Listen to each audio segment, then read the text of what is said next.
Will we start this? All right.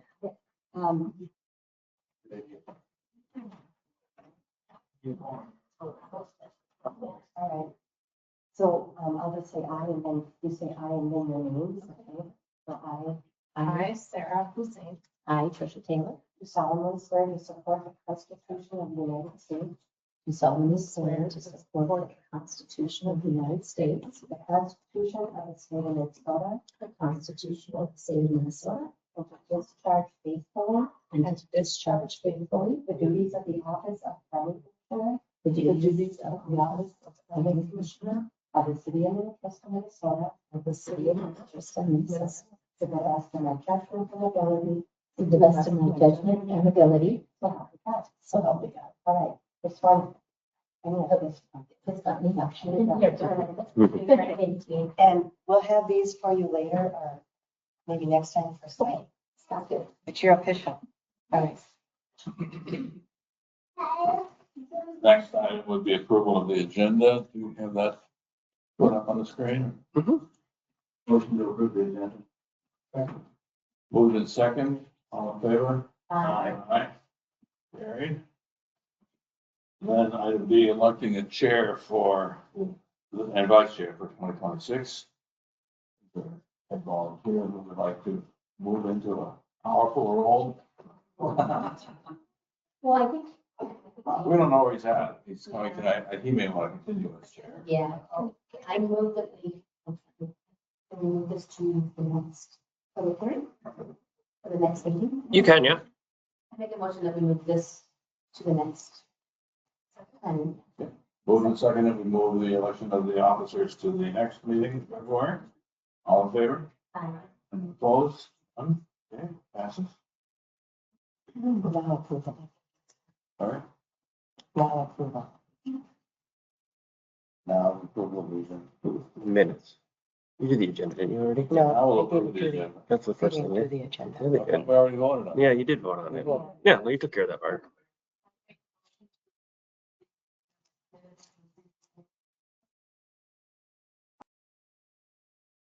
Approval of the minutes from November 24th. Okay, second? All in favor? Aye, me too. Now. Go on, gang. Yeah, no, you can go on to 2A, yeah. All right, so the first item on the agenda would be a public hearing on a variance for the Conner Garrett Swenson property, 5 street setback variance to reduce required setback. And I'll let Nick outline that in more detail for us. Yes, thank you, Chair, members of the commission. The first public hearing on your agenda is a variance request.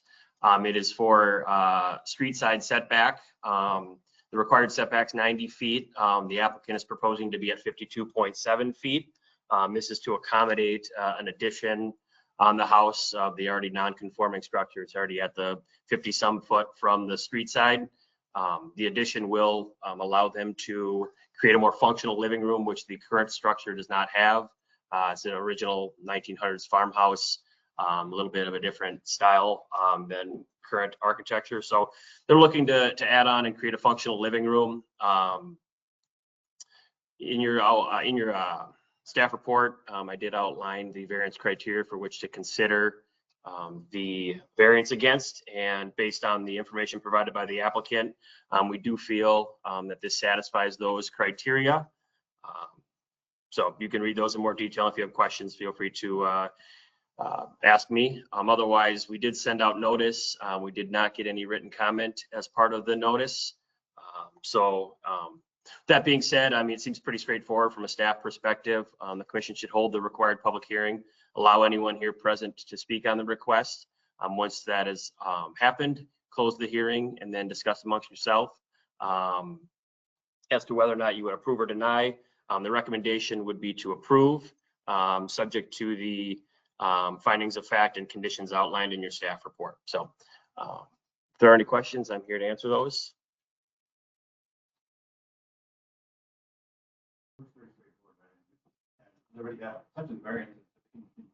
Right, they're not going any closer to the street than the current structure sits. So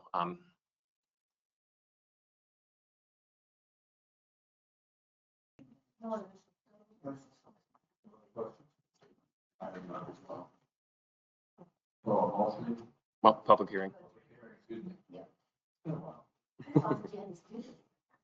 I'd like to have then the applicants, if they would like to add any information to what we've started with so far. You guys have any questions? Otherwise, So then let's open the public hearing on this property and the request for variance. Is there anybody who wishes to raise questions or speak to it? Seeing none, close the public hearing. Discussion at the board level. I think it would be. Okay. Straightforward. All right. Yeah, so I'll make a motion, to recommend the city council approve the requested street side setback variance at 2565 Highland Road based on certain findings outlined in the staff report and subject to the following conditions 1 through 5. Second to that, Lindsay, all right. And all in favor? Aye. Opposed? None, carried. And, thank you. Yes, nope, you're good to go. This is a recommendation, so it will go to the city council for final action in February. So, yep.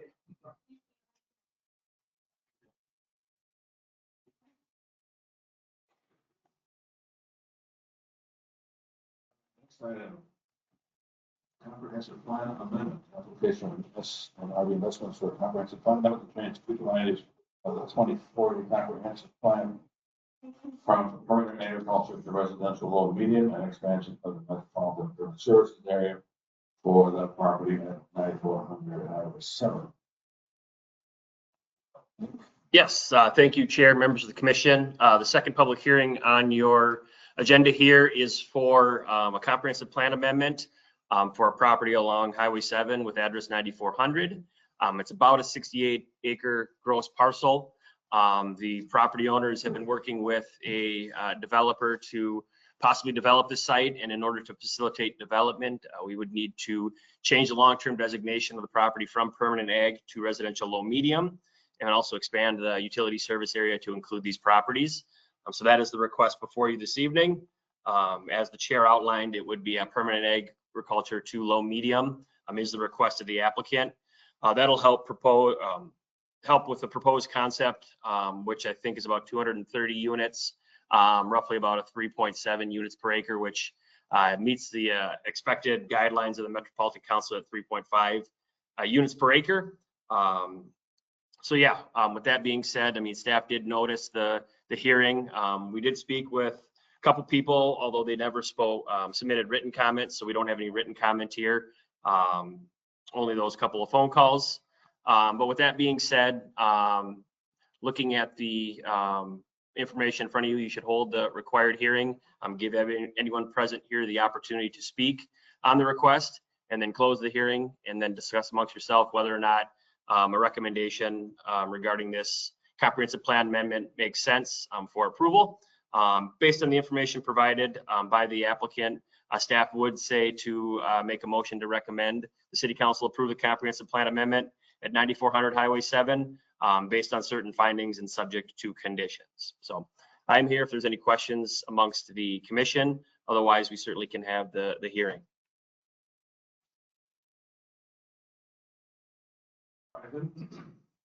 Which utilities are they extending? We know that have. What's that? Which utilities? I mean, it's the expansion of the MUSA or the metropolitan service area is for sewer and water. So that would be at the developer's expense to extend those utilities, but we have to incorporate that into our plan that that's now a new service area. This is a resident that's asking change, or is this the city saying we need to have? No, this is a developer on behalf of the property owner is the one submitting it. Yep. So it is a landowner driven request. That's the one that's near the new water. Correct. Yep.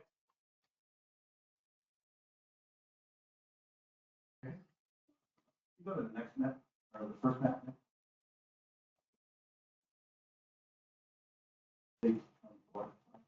This one here. Go to the left. What's those blue lines in there? It's expected that they will be doing a phased approach. So they're anticipating 4 phases as part of this. So yes, that's what the blue lines are indicating is each individual phase. As far as the comprehensive plan, Mhm. language there. This is expected that this would be adjusted in the 2040s, so we're just looking to do it a little early. Is that what I'm? No, what words did I use? No, I mean, this was previously in our urban reserve in the 2040 plan.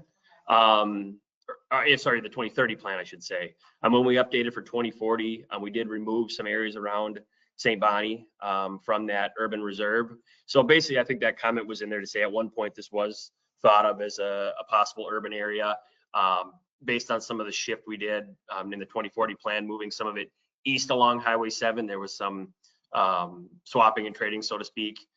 So I guess the point of that comment is just at one point, this was thought of as a possible area for development.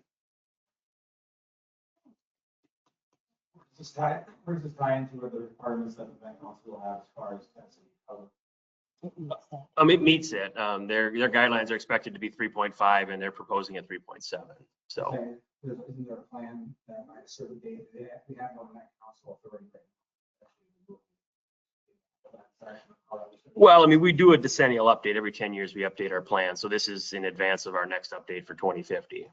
So, I mean, as I mentioned earlier, it is based on landowner driven requests at this point. The city doesn't make any changes until it looks at its long range plan for 2050. You have a next page, is the land not on that page?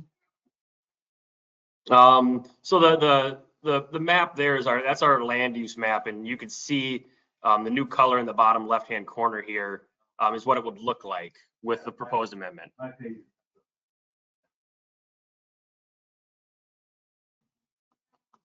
So is it, a question?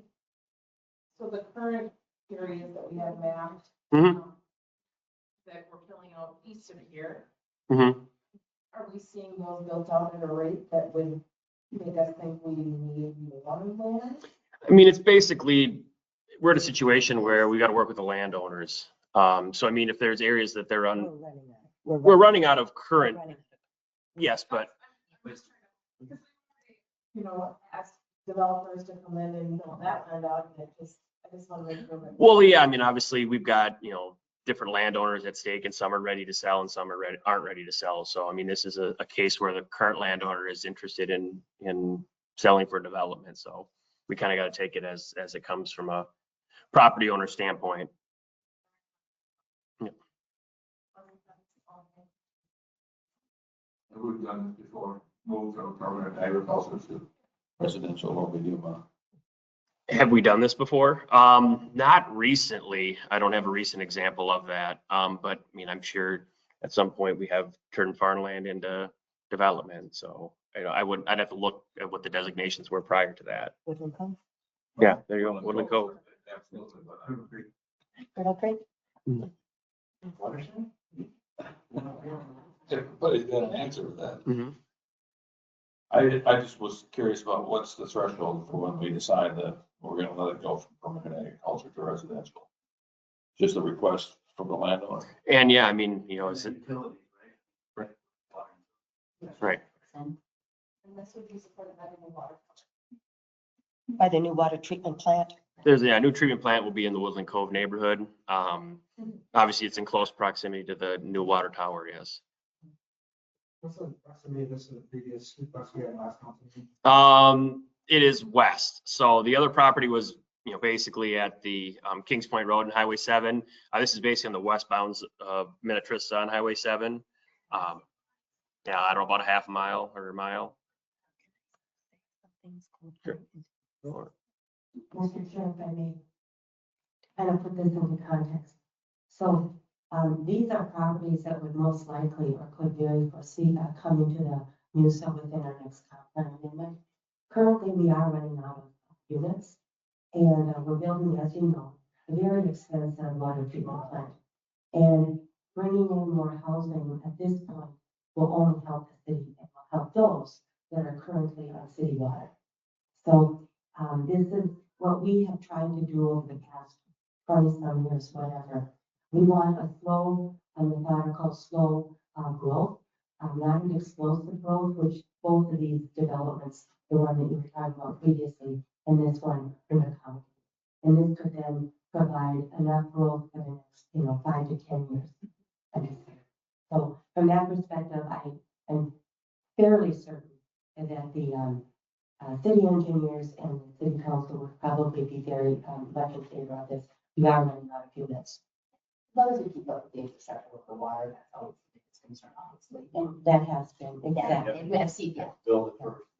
Exactly. And if you recall, a few years back, there were some property owners that wanted to come into the MUSA, and at that time we said no, because we didn't have the water capacity.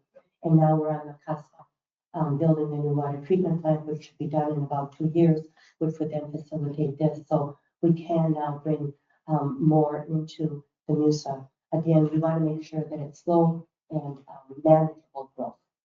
Cost to spread the cost across more.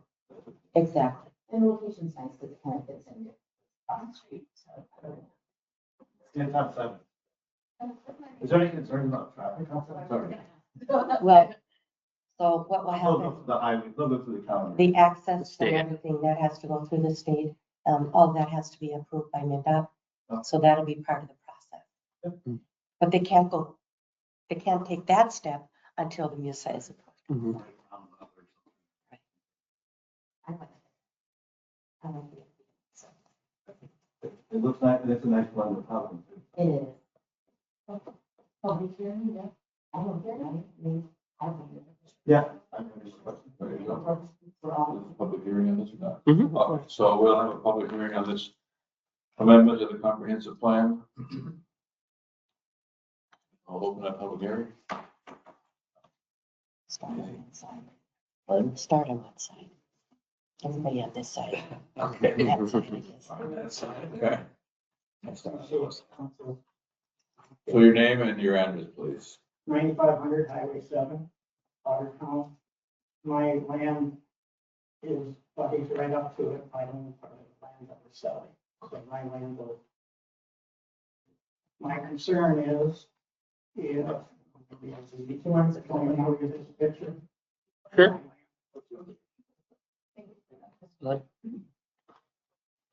Oh, sure, yep. Sir, you the west, north? So he would be, Yes. pull it up here, pass it here. So it is this parcel right here. Okay, to the right, is that long narrow strip right Yep. there? What's appropriated for use for that land? Can it be accessed to the highway as a road? That will be at the discretion of MinDOT as to whether or not MinDOT would let any sort of access there. That's something they would, through the process and discussions with MinDOT, as to whether or not that would be an alternate access point. So At this point, they're not showing any there, with this concept, but as it is a concept, it is subject to change. So, I mean, if they have conversations with MinDOT and MinDOT is comfortable with some form of access there, it's possible something could come up that way. But that would be at the discretion of MinDOT. if it does have a road through there, I'd be paying curb and better than. The extension of the roads is all a cost bared by the developer. So at the initial cost, you wouldn't pay anything on the initial cost. On the initial application, no. That's my concern. Right, no, yeah, I mean, yeah. No, the installation is fully on the developer.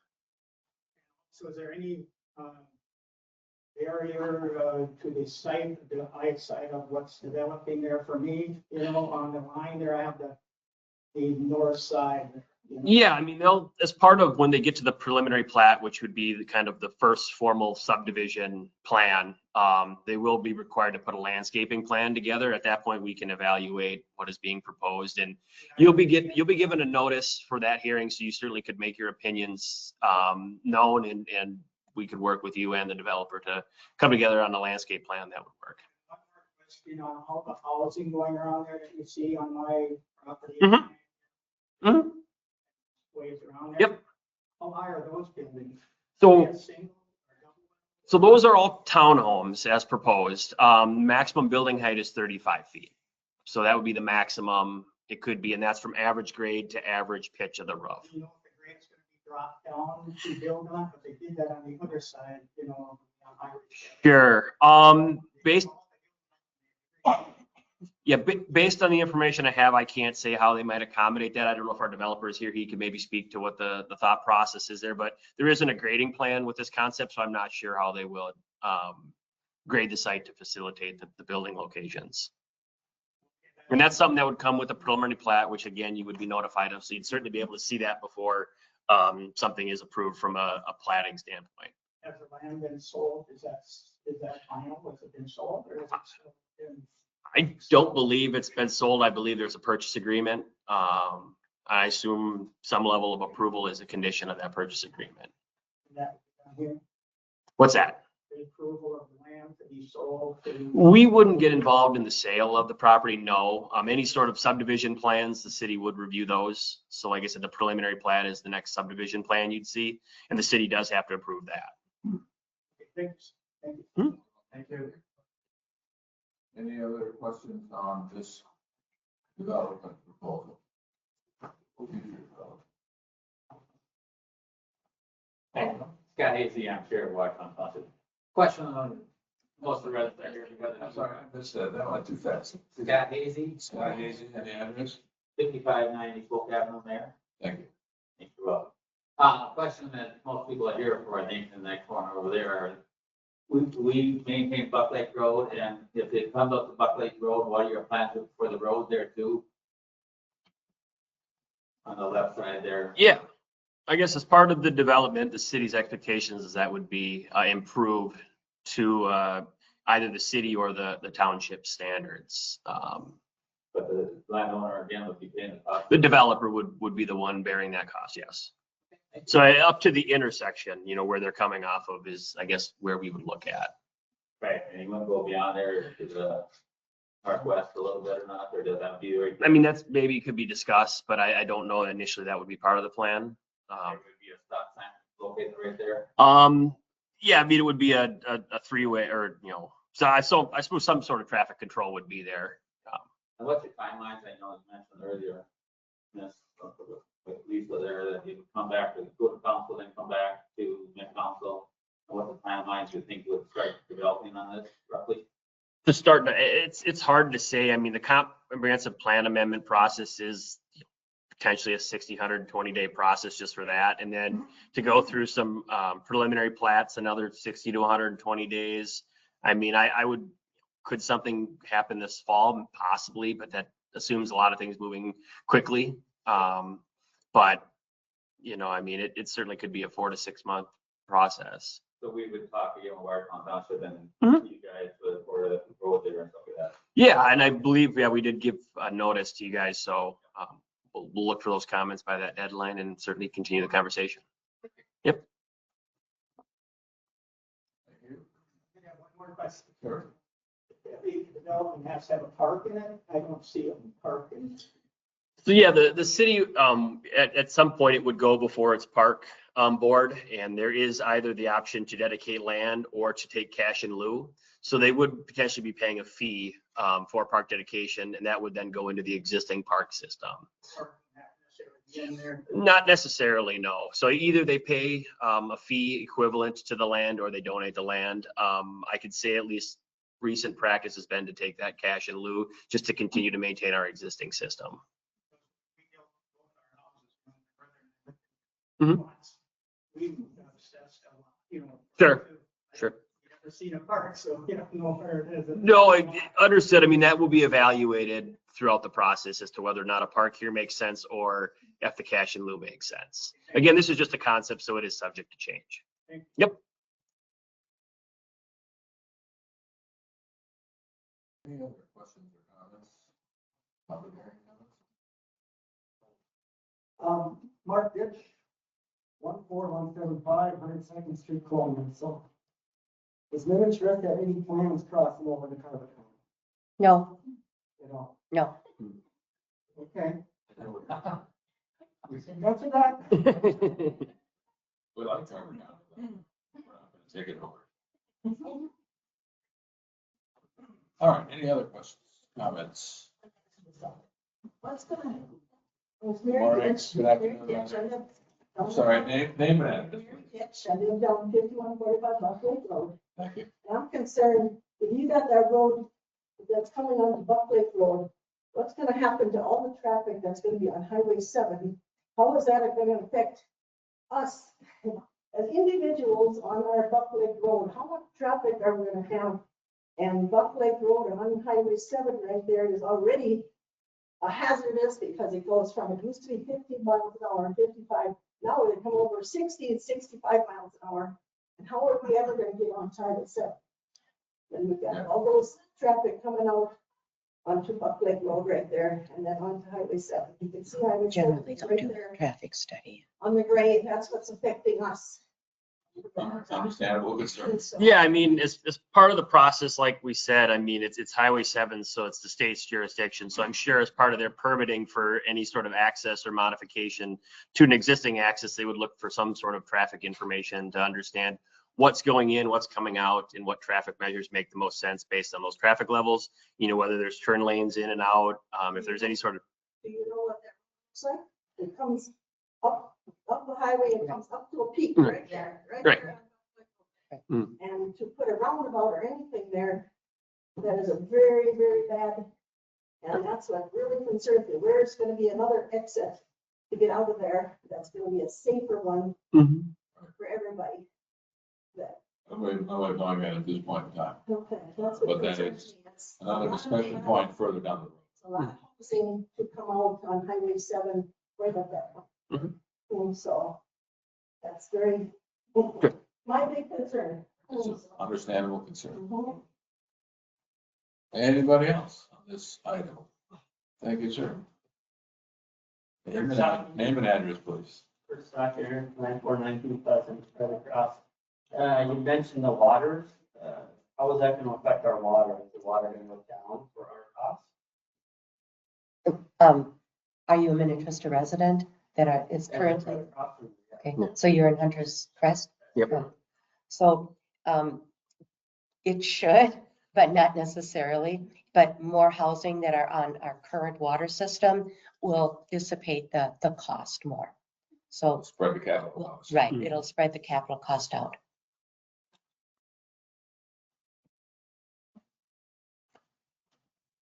Welcome, sir.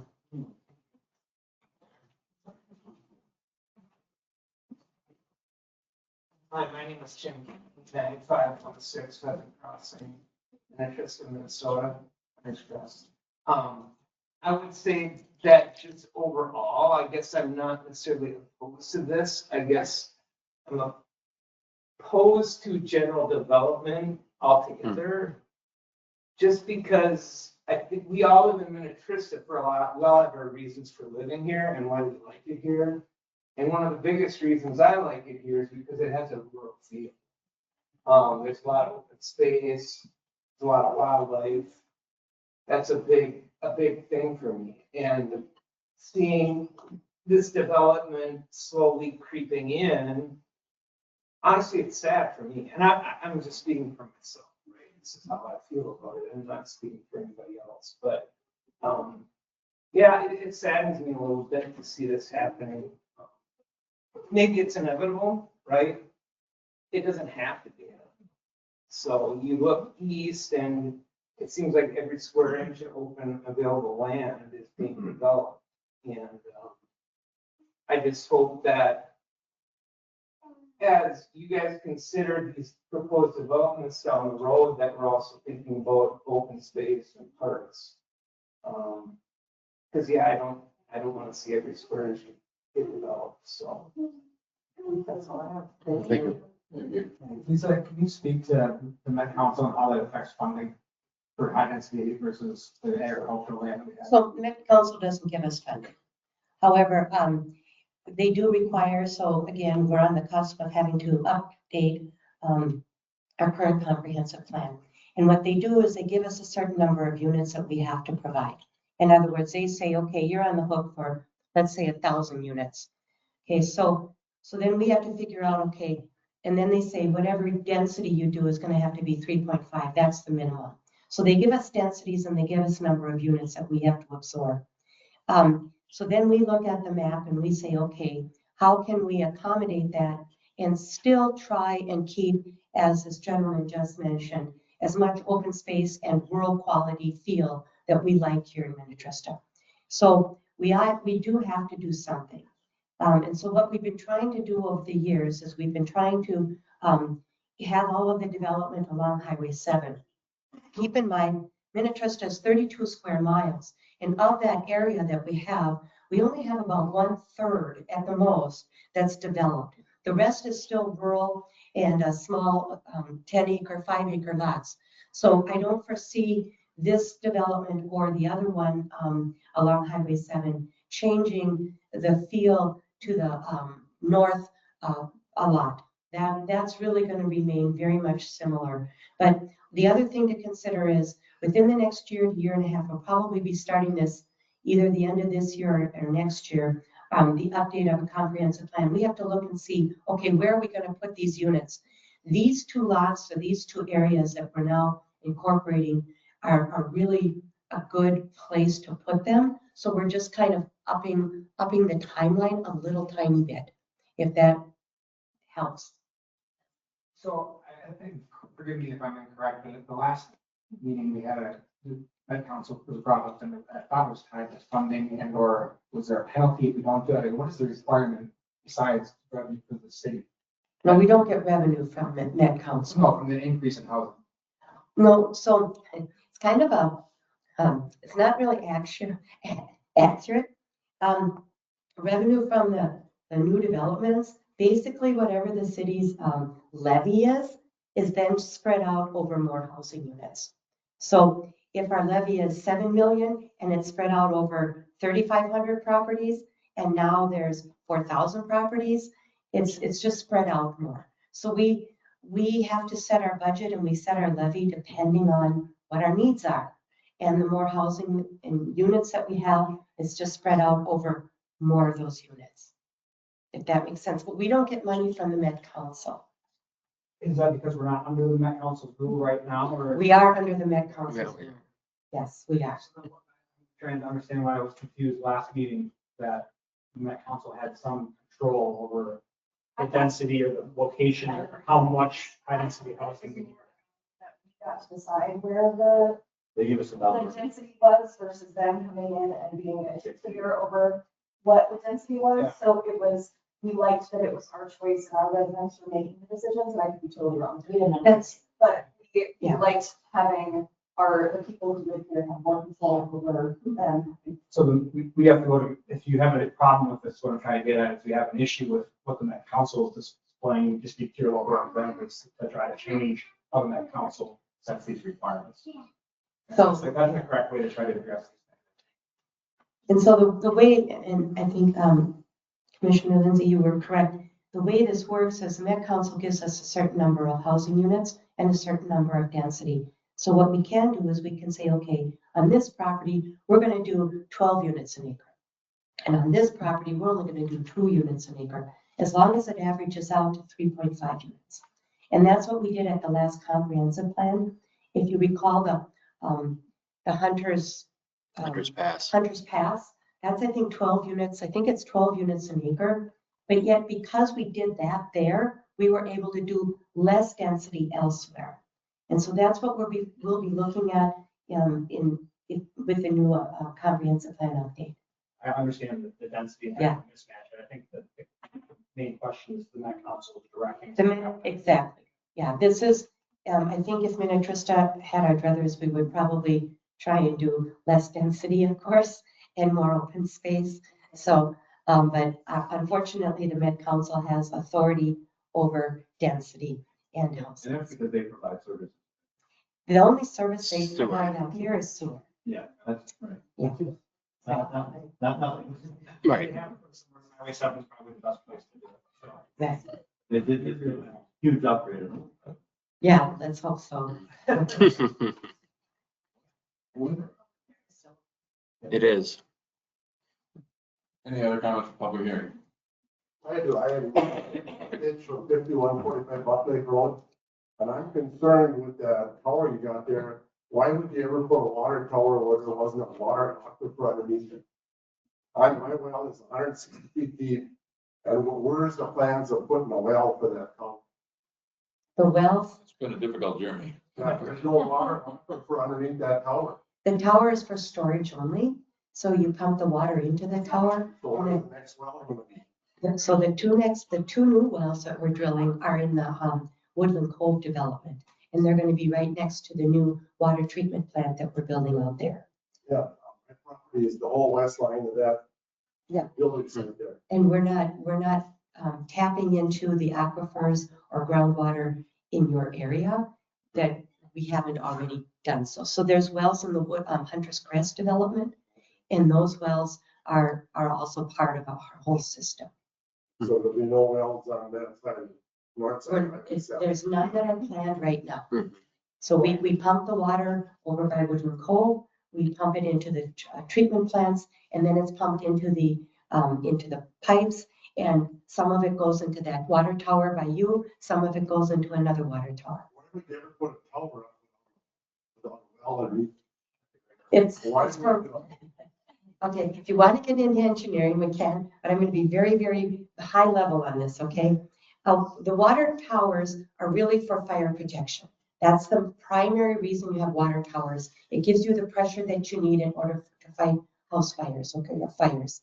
It gives you some extra storage, okay? That's basically what water towers are for. Some are above ground, some are underground, but you also get better pressure. So when we looked around for sites to put a water tower in, we had to look at a number of different things. Again, I'm not going to get into all those details. I know I had friends that lived on the other side of Hunter's Crest, and before the tower was there, at 5 o'clock in the afternoon, their water pressure definitely fine. Yeah. You know, but I can't believe you put a water tower up without complete well system underneath it. That's another option, but it was difficult to make that work in this particular case. It's difficult to find the land. As I say, finding the land was the hard part. As long as it doesn't affect my well against the western property line, you know, only 160 feet, so Hmm. you put a 20-inch well someplace or whatever it takes. Oh, 75. 75 inches, up there. I know it takes a lot of water. They don't have water underneath that tower now. Aquifer would definitely affect us neighbors close by with our animals. No, we're not drilling wells there. All right, any other comments on this issue? Please come to the podium. Listen. Question? You have to come here, so These meetings are recorded, so. That's maybe a silly question. The Met Council thing was a little confusing. So the Met Council isn't saying, okay, Minnetrista, you have to have so many developments. They're just saying that you must, if you're going to develop, you have to have 3.5 homes per acre. but they also give us a number of units that we have to include in our comp plan. So they say you're on the hook for 1,000 units. I'm just using a number. Yeah. 1,000 units. And you can put those 1,000 units anywhere you want, but you have to also meet that density requirement. So there's two things you have to meet, density as well as numbers. So they're saying you do need to Yes, except if landowners, for instance, that parcel, it's a 50-acre parcel right next to Hunter's Crest. It's called Hunter's Pass. It hasn't sold and who knows why, but anyhow, if the landowners don't want to sell, don't want to develop, they don't have to. Okay. So they're. But it has to be on a map. They're not forcing the issue. Sort of are. They might force it. They will. Yeah. if you don't comply. All right. It's all clear.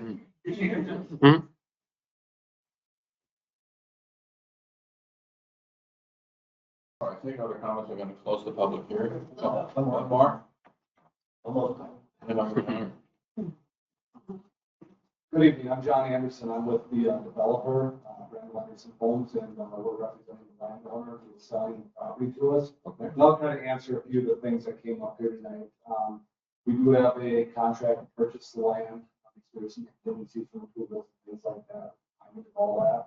And we are looking at getting through this process, we're working on preliminary plat drawings right now. And we do look to submit that here in the near future, and our goal is to be moving dirt by fall. So we're looking to continue things down the road. We have enough staff and talked to them for a few times. We've done some recommendations, so things like that. So we're working on a lot of background. As far as stuff dealing with MnDOT, we have been speaking with MnDOT as well. The Buck Lake Road access, they have done, are working on a study right now, basically from Carver County border all the way back into the city of Hopkins, Highway 7, and look at every intersection, and what that's going to be in the long term. So the intersection to the east of us here as well, which is not adjacent to this property, is also part of that study. Long term, there would be another access point there, Highway 7, which goes into the Hunters Crest to the south. That would eventually go north into the property east of this site, with roadways looping together that would provide through traffic. As Steph mentioned, there's a little strip of land there by the that runs off Highway 7.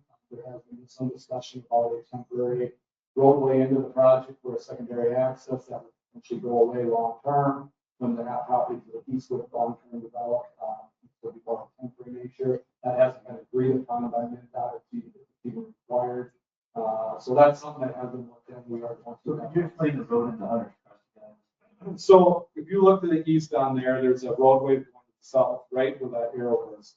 Long term, that'll also extend north. It's Wildwood Avenue right now, but that will extend north and check property to the north.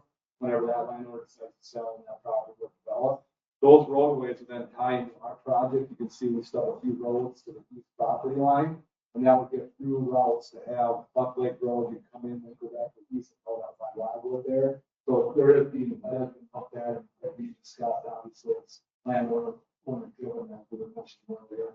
A little bit on the Met Council. Basically, Met Council is they run the 7 county metro area. Obviously, part of that, our council, part of every community, city, township within that has to do some sort of capital plan in 10 years. And what they do is they do a population projection through the state. Also, determined, but they base every city. It says you're going to grow by 3,000 people. Well, then they divide that by the number of people per household, and they say you need this household. So that's what they look at as population projection.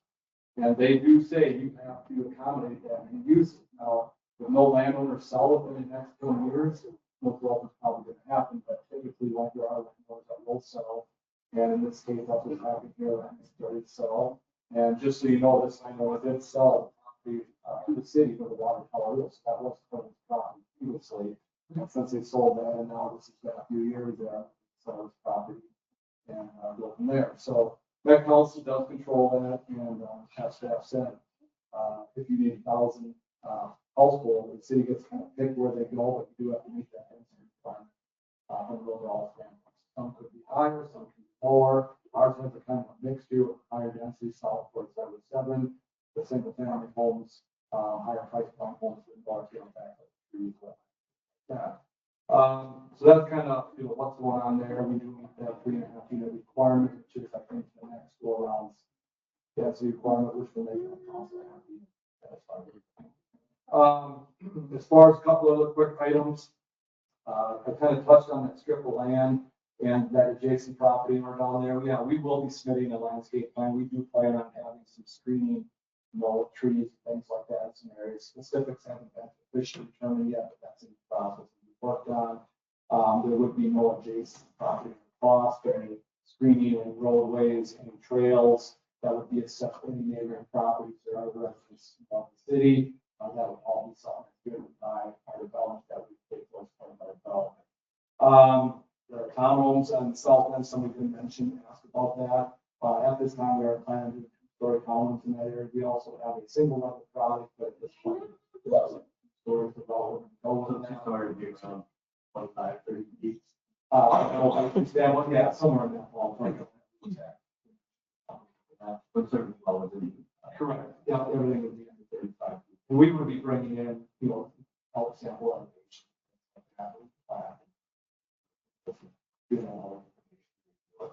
I know you asked about the blue lines, and those are proposed spacing lines. They may adjust one way or another. I know we might have a couple of times, but we could adjust a couple lots here and there. We're working through we have to do the water reuse from the ponds for irrigation. Talk to staff about that, so there might be some time adjustment. And I have a question. So with regards to the ponds, are you guys going to give me wells to build those ponds or are they going to come from the water towers? That, Because that's kind of leads to this. we're not 100% sure how that's gonna work out. I know it would be great, you know, the city requirement for the reuse irrigation, those ponds go dry. I There is don't know no, the code, so it's something I would recommend to really start thinking about. 'Cause- no, we're our irrigation Yeah. company's looking at this right now, Yeah. so. Okay. So I don't really have that answer, but, it might be required that the ports of the well for just irrigation purposes, it won't be for full use of water, so obviously the homes itself, will be on state water system. So that's is being discussed. Also, at the grade issue, they talked about what the elevation of the grade, we don't have our grading plan completed yet. So I'm not exactly sure what that's at. I don't think, we're trying to not limit, you know, we don't want to grade a bunch of property and raise sites, smaller sites, we don't have, such as cost money from a excavation, standpoint, so. We're hoping that area stays fairly close to what it is. There's areas kind of more in the middle where some of the ponds are, which is lower. I can see some of those areas, houses in those areas being raised, gotta get them off above one. You know, there's a wetland kind of to the left there. We're gonna be above that, it's gonna move towards the nature area of the water is higher elevation, which is why I should have spiked site I think where water falls to the high elevation. So, but with that being said, I can take any other questions, but you know, like I said, we're preliminary here, but we are doing the comprehensive plans and we do expect to have other levels. So for the mayor, but you have 4 phases, what's your timeline on the state? If everything would go as planned, we build houses this year and we don't know what the exact time is gonna be. We get the site built and hopefully we get a model later on before it frees up next winter. But the goal would be to do one each year. One every phase every year. Now, like I said, 4 phases could go to 3, could go to 5, depending on the market. But like I said, those are proposed right now, just kind of give an idea, but you know, so there's 3 different product types, so it kind of makes that first couple phases. So. We're not planning for a park based on our discussions with staff, for this area, so we are looking at that.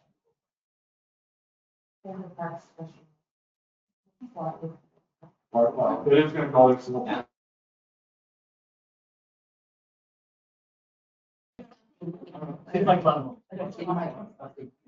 Yeah, it seems like you got some neighbors that have some things to sell beyond this kind of living factory. For what it's worth. For what it's worth. Yeah. So I know that it's money, but for those kids, they will be biking on that stuff. There's no back. Like conversations for the next places. All right, any other comments or questions? Getting from the into speaker? it. Thank you. Do you know, the developer Should we not be able to access that? Excuse me, you need to, hold on. Chair. Gotta ask. If you're not gonna be able to access that land, that strip, you know, onto the highway Mhm. and make a access road access out of there. Getting into. I was wondering, like, It's. ask. all gonna be- There'll be 2 other meetings. Yes. Then if they can't use it for anything. Let's leave it there. Let's leave it there for the moment. There'll be further meetings. This is a long way from being houses built. Mhm. Yeah. There's at least, what, 2 more meeting processes?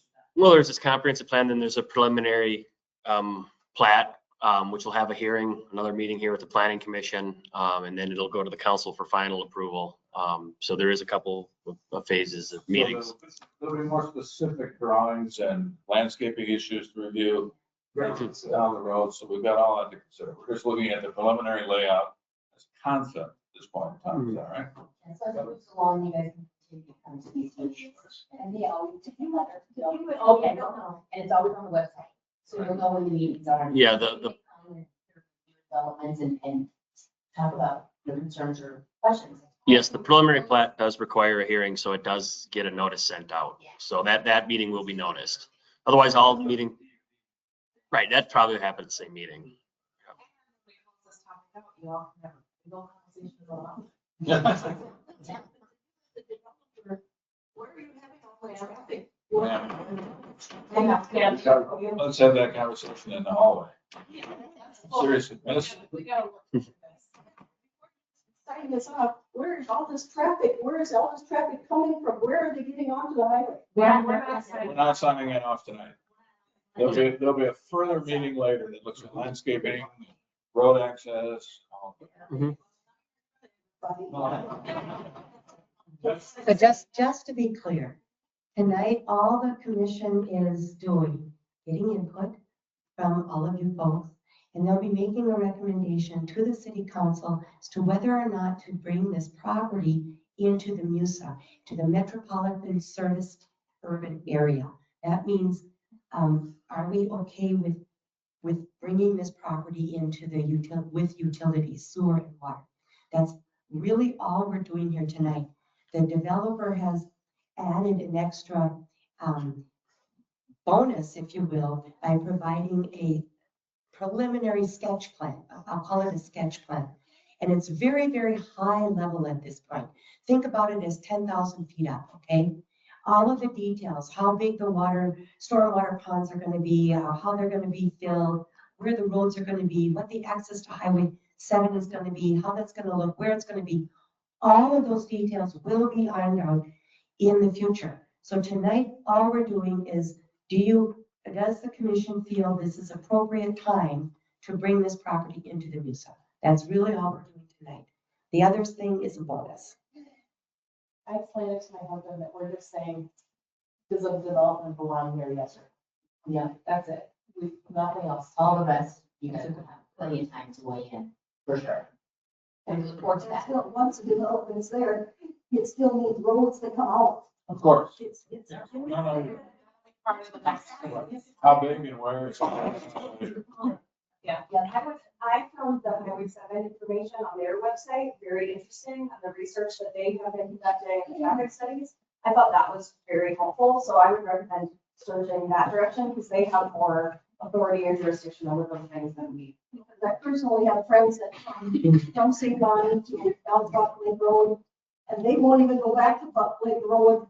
When they live in St. Bonnie and they're a half a mile from St. Bonnie, they go all the way around the road to 92 around the backside because you cannot get on Highway 7.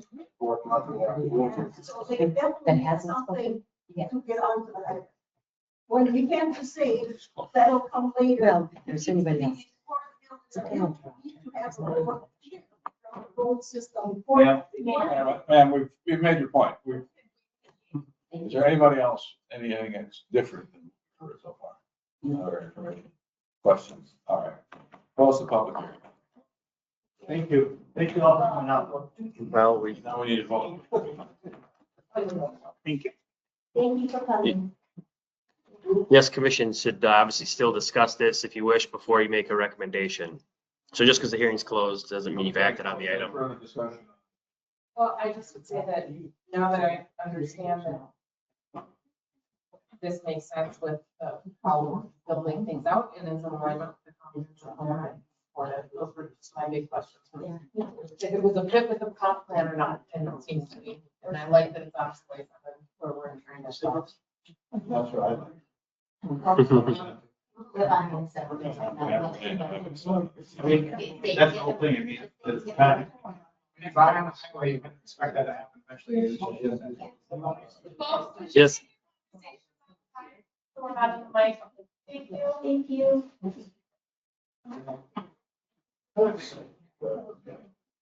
Okay. so yeah, we still need a recommendation from the commission.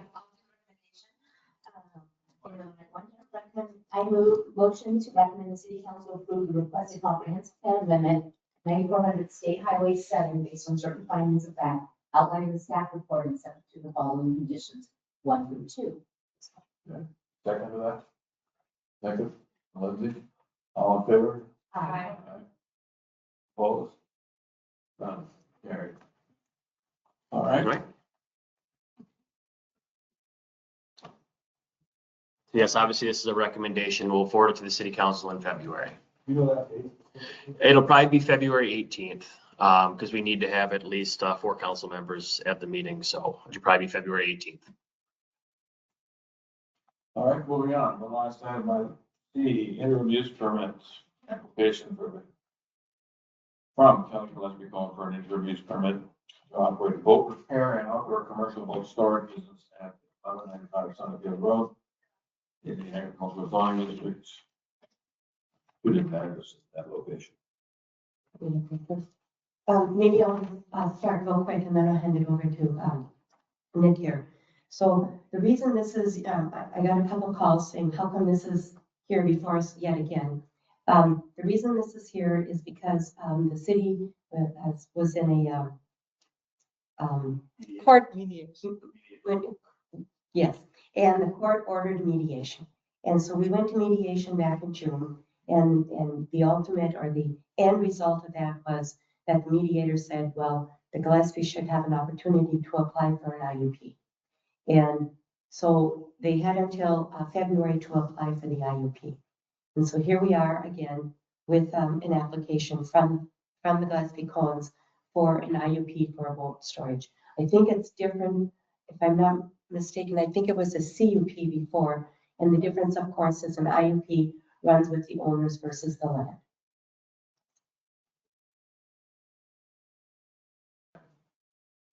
Sure. Yes, I mean, that was part of my, what I had planned to say. Lisa covered that. But with respect to the application request at hand here, I did outline in your staff report the items to consider when looking at an interim use permit. You know, obviously the idea is to make sure that the use would then conform to the zoning regulations, looking at a date or event at which then that permit may terminate. And then obviously that the allowed use would not bear any additional costs to the city beyond that. And then any other conditions that you'd want to add, similar to a conditional use permit, looking at the factors of noise, things like that, fire safety concerns, traffic, the effect on surrounding properties, the long-term consistency with the comprehensive plan, those types of things. Again, it's all spelled out in your staff report. We did send a notice because it's an interim use permit, it's 1,500 feet. So we did send notices out. As you saw in your packet, there were several comments received. We did receive a couple additional since the packet was posted. Those were printed and at your seat for you. So you have all that information. And then obviously there will be a public hearing required as part of this request. So you'll give the people in the audience here an opportunity to speak should they wish to do so. With that being said, you know, after you hold your hearing, the commission should certainly discuss amongst themselves and make a determination on which direction they'd like to proceed with this request.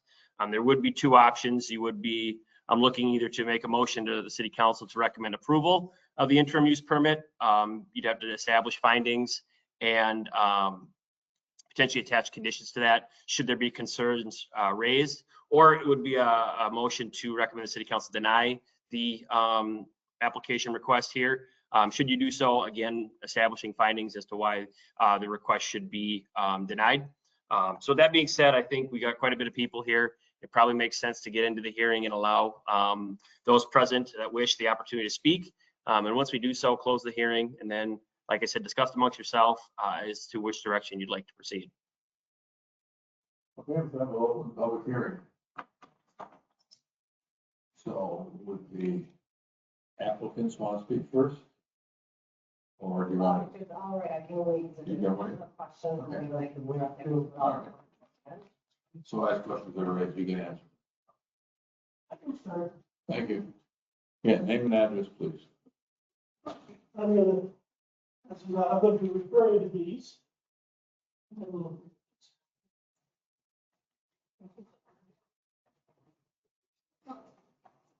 My name is Jim Sanderson. My wife and I live at 1105 Sunnyfield Road. We've been there for 25 years. Our neighborhood is facing a land use issue. It goes beyond our personal preference or a small land. It goes to the heart of interest, the integrity of our process, and the precedent that could every future happen. Our area is zoned agricultural residential with 10 acre minimum lots. That zoning is not the law. It is the legal mechanism the city uses to preserve open space, rural character, quiet environment that we've been talking about today. The property owners on this plan, and the city has the responsibility to uphold it. Fortunately, this responsibility has been counted. A commercial operator is going to two residential properties into a large-scale cold storage and repair business. This use is not permitted in our district, and it did not begin with specification or with public hearing like we were hearing with the development. It began with tree removal, heavy equipment, and rows of boats long before the city was ever asked for approval. This is not a minor deviation, it's a direct violation of the zoning code and the required land use. And so now I'm going to talk about the scale of the operation. The first two pages, you will have the owners, interrogatories number 16 and 17, stated that they stored up 100 books a year. First 2 years of this operation, we are now in the third winter. The third page, you'll see it's interesting, is they compared a boat equivalent to a 453-quarter-ton truck. So the third picture is 100 Ford F-250 3/4-ton trucks in a parking lot. That is what's sitting there in a rural residential area.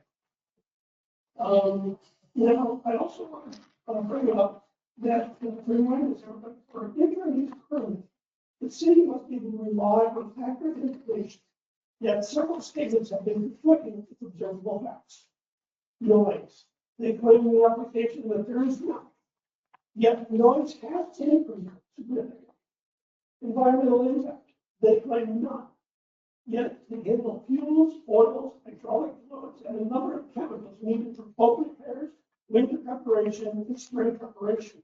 All of these activities are carried out by the environmental organist, especially at the scale of 100 tons on a porous surface with no containment conditions. So anything spilled, heavy rains, it's going to go into our ecosystem. A fire hazard, they claim not. Yet they are building a number of massive berms. You will see that in the next 3 slides. They're all pictures of the berms. The largest one, they haven't even they don't have a picture of that. These are a fire hazard. And based on the Minnetrista Code 1510, it's considered a hazard due to the pollution. And if these massive brush piles catch on fire, all of our homes in the woods and around the park are going to get risk. The scope of use, they claim it's only going to be boat storage and repair only. But if you look at the last page, which is a picture I took last night from their Facebook page, it's, as you see on there, it's dated November 18th, 2025. They promote auto repair at 1195 Sunnyfield Road through our address. These discrepancies go directly to whether the applicant is going to meet the IUP conditions and whether the city is going to complete compliance. An intermediate permit must be temporary and have a defined end. The applicant has stated there is no end date and no limit on the number of boats. Approving this IUP would effectively grant commercial use for district where it is not allowed. Functionally, a rezoning without following a rezoning process, like we saw earlier tonight. And it sets the precedent that any business can establish operations first, bypass the approval process, and then seek permission later. In closing, Commissioners, I will ask you to uphold the zoning code and protect the integrity of the Minnetrista's land use process. This operation is not compatible with the district. It is not consistent with the comprehensive plan and its insurance to the surrounding properties. I respectfully ask you to deny this insurance permit and uphold zoning code. The decision we take tonight will shape not only our neighborhood, but the expectations of every future travel. Thank you very much for your time. Thank you. Thank you. Pull it back up. So, yeah. Thank you.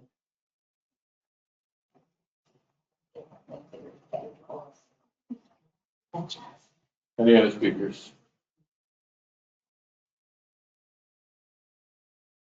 Seeing none, Anybody else wants to speak before the applicant? for the applicant? Should have had the applicant speak first. If you want to wait. That doesn't Okay, matter. if you want to. Here it is, sir. She could go ahead now. Well, I know the applicants. Oh, she's coming. I have no intention. Mike Singer, 1305 Blair Road, been here 45 years. Been through process with an ostrich farm, when they moved in, they were real upset. I looked at the facility. Oh, well. This, on the other hand, nobody had a chance to look at. They moved in, did not file a permit, under my understanding. They just decided, we're moving in, and we'll deal with this stuff later. The LLC, the corporation that is listed here, not individuals like the rest of us. I have a package here, and I'm not gonna bore you with it. Of violations of either roadway, of sound, and decibel readings. I also have charts from MinDOT on how much damage a boat trailer will do versus a garbage truck. That's completely obvious. A boat trailer will do more than a garbage truck. Width of the tires, numbers of the tires. This is just a forced move in. They founded the property. They bought it cheap. The people that were there got out. And now then people did the car back. If it does go through, you know what, I'm 69. I can sell to anybody. Foundry, junkyard, just that move in. There is no permit system if they're allowed to move in. Thank you. May I ask the applicant to speak?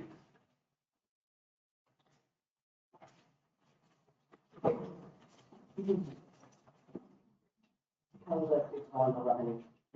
have to speak a little louder, please. Something, so. Several. I know the feeling. Yeah. Before I kind of get into some of the stuff that I prepared, I want to address just a few quick things that were mentioned by the last speaker.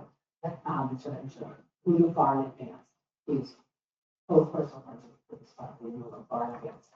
We offered to work on the shop to do electrical repair. Came to us and said, would you work on my boat? And somewhere amongst this whole thing, it was like, oh, some sort of meeting was spread.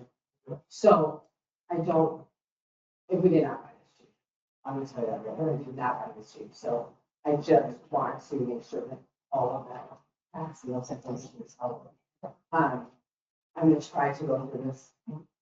I did go through the packet I spent the weekend, putting factual information together in regards to what is going on. Now, I don't know, see if I remember how many people were present at the last commission meeting. Are good? Okay. Again, this property is operated in commercial uses. That has not changed that answer. Obviously, there has been discussion because we thinking on exactly what's going on, what's not, what's considered, what's not, that's not what discussion we're having, which is also why we're back here, trying to have you again. So, first, some of this information, we're not an industrial facility, we're not an industrial sector. We are small business owners, so we're deeply rooted in this community.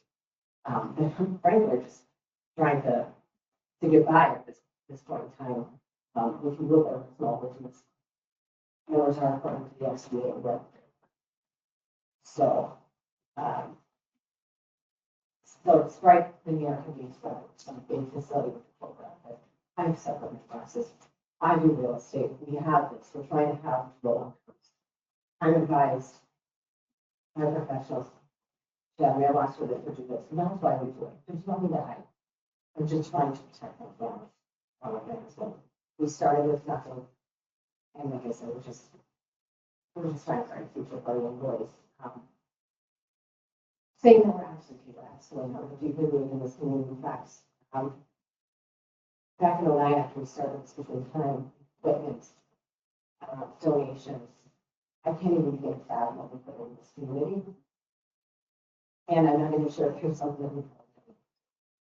So I was a founding member of a local business organization. I was a president of the time involved in facilitating state, which was founded in 2000. So again, what we do also 2 terms on the city council. Where, excuse me, sorry. And we work tirelessly and sometimes take a step back with especially to build our reputation, stay to our word, we start our word as a favorite process that we have done here. And I would never, ever put my family in jeopardy for something that I truly didn't believe I was doing right now. So, and you can ask for some people that may speak here tonight. There's been large previous meetings of people who are pillars in this community who are putting out, putting out their reputation, sake, who stick by these people because they stick by them. So, I'd also like to note that through this process, we have tried to keep open lines of communication, to write and talk to our neighbors and stuff. And some of them will call us back. They won't talk to us, and that's fine. But this piece of paper, this list right here, that I have from one single email, all Minnetrista residents. And there's over 80 of them. And out of that 80, over 50% of them live within 1 mile as a profile to be found with properties. They all support us. Don't so much just one email. I don't think that's something that we go and create that trust. Now, in regards to noise, our noise is understanding code level limits. We did have a noise from the first planning commission meeting. We addressed immediately with somebody who spoke, who was just to the west of us, and has immediately addressed that issue. It was the beeping of the bobcat. We were able to muffle it without jeopardizing the safety. There's a safety standard that has that. We notified them immediately. We had it. We've never heard a single complaint of their noise. Going forward. The traffic. I know it's been addressed in the package. I'd like to note that when I went back and I did calculation, there is a minimum of 150 days out of the year. There's no hauling, there's no boats, there's nothing. So if you want to go back and you want to do the math from how often garbage and dump trucks on the road to when we are, we're far, flat, as to say, it's less than 50%. We've decreased that number. So there's not an increase in traffic. We have 4 to 6 larger than bowls. That would be about the same rate as an empty garbage dump. That's it. Everything else is on average at the weight of 250 or less. So, just kind of on the line, we are still business on the front. We heard a lot about spraying. We had asked the city on a few occasions, can you come out, walk through this with us? What exactly are you looking for? It's my understanding the city protocol does not typically do that. But we've always heard, hey, do something natural, this and that. So we did. We started building, we're standing facing directly west. We started building a dirt berm there. We transplanted 3 evergreens, planted 2 other ones. Got that berm, and I have pictures over here. We started, and so then we also did something natural. And now that we did something natural, there's complaints about that. It's like, we tried it and we say, hey, tell us what you would like. We'll reach out, what do you guys want to see? And we got no feedback. So then we just have to go, okay, let's start something. And now we're getting complaints. Now I only have 2 copies. So you're on the Mountain City Council, so you must be familiar with zoning and how it works and how these permitting processes work. So, I mean, the reason you're not getting the feedback seems to me that you didn't ever go through the process. Is that reasonable? I mean, I don't understand what you're asking, sorry.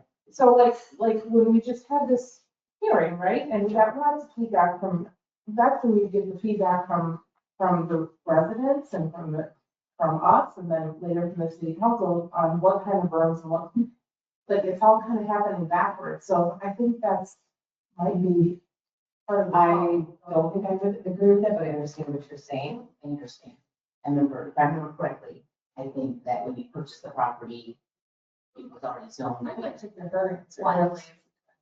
Yeah, when we purchased it, they were using it for commercial outdoor storage and mechanical repair, which is what we're saying, we're continuing that use. Size, shape, color of outdoor storage. Talking with after the fact, talking with the attorney, but prior to that, my understanding, my expertise, everything I had learned is we were within our rights to be grandfathered in. That's my That's where the interpretation. vision is. So that's where You the thought you were grandfathered into us, Yeah. as owners, Yes, so and then, now we're figuring out that you weren't. well, no, not necessarily, that's still a discussion. But what came out and says, hey, what's a path we can go through that we can all get onto instead of continuing to draw this out. So between mediation, the mayor was there, at the only city council, and my husband and I, and obviously attorneys and city staff was there. Through that mediation, it was discussed and brought back after some other discussions of what the city thought maybe we could do with the property. This would be probably the best route to take going forward. So I want to just say something. The city said you can apply, but there was we didn't say you would get it because there's obviously 7 planning commissioners that would have to review it. There's 5 council members. We said you can apply, and the mediator said, this is the process you have to go through. I just want to make that clear. We didn't say you can apply and we will approve it. Just for clarification. Yeah, so the course was to reapply for the IUP. In the process, in that process, all of the litigation were currently and would be put on hold, which didn't quite happen, but that's where we're at right now. I have a question. I didn't need to explain, and I was not. I'm just catching up a little bit. So in the real estate contract, wouldn't it have stated the zoning? No, Because I've never purchased real estate that didn't state that. your agricultural is, so it was not an on-market property, it was off-market property. Right. We weren't out looking for this property, we stumbled upon it through, just But kind it's of. transfer, it should still state how it's zoned. The seller. If you can rezone a certain way, but if you have a property that has an existing use, it can be grandfathered. Okay, but I still feel like that should be stated in the real estate contract. No, it's not stated in the contract, you usually see it on the listing. Just correct. And this is whatever the seller's telling her, the box. That's what she wants, is what they're telling her. So she was misled. That's what I was trying to get. Okay. Do you want to weigh in? Do you want to weigh in? Yeah, because when we visited the site, we actually saw all of these activities taking place. Because we also took advice from the equipment of the shop and food that they were leasing out. But, so we actively saw this stuff going. Sure. So what I'm gonna do is I have a few pictures I wrote on the back of to try and help make sense of what. You'll see a little bit of the berm, you'll see a little bit of what I see driving around. We've asked the property owners, hey, can we come stand where you're saying, let us see what you see so we can better understand this? Because it's saying, what you have, let us do that. So we're kind of what we have. So there's 2.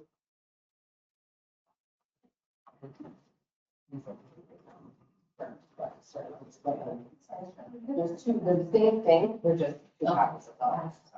All right, I would like to just clarify what our opportunity for decisions are here as part of the panel. The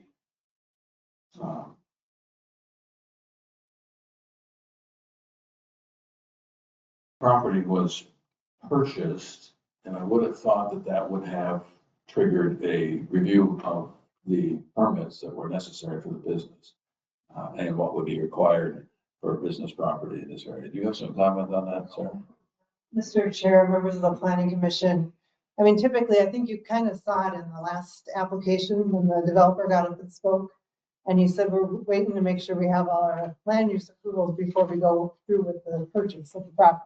So they have not purchased the property because they want to make sure they get everything they need from the city before they purchase the property, so that they're not stuck with property they can't use and can't develop. Arguably, I think what Ms. Lesby-Cohen is saying is that she believed that the property was it was a grandfathered in legal non-conforming use, and therefore there were no additional approvals that needed to be made from the city. But I don't think the city was checked in about that. And then, I mean, that's something we're arguing about in court. We don't need to go there here. This is just about the IUP, and if you want to give them an IUP, and if they meet the standards for the IUP under the city's code. That's all you need to worry about here. So it used to be a garbage business. Now the request is to have it be a boat business. We get to decide whether we think that's. And I think what I'm hearing is that the fact that it was a garbage business is irrelevant to whether or not we Yeah. choose to grant. That's for the court to decide. Yeah. So there's no precedent existing currently where businesses have been sold and other businesses took over and continued? That's for the court to decide. Right now, we're just, do you want to give them an IUP or not? Do they meet the standards? So in the use permits, a lot of the things were about safety, like fire safety and fuel. Can we talk about that? Yeah, I've got all of that. Yep. I've got all that. That's what you should be focusing on. Yeah. So, not to, I will get to your question, which is so I don't start jumping around a little bit, that's okay. So we kind of talked a little bit about, the screening,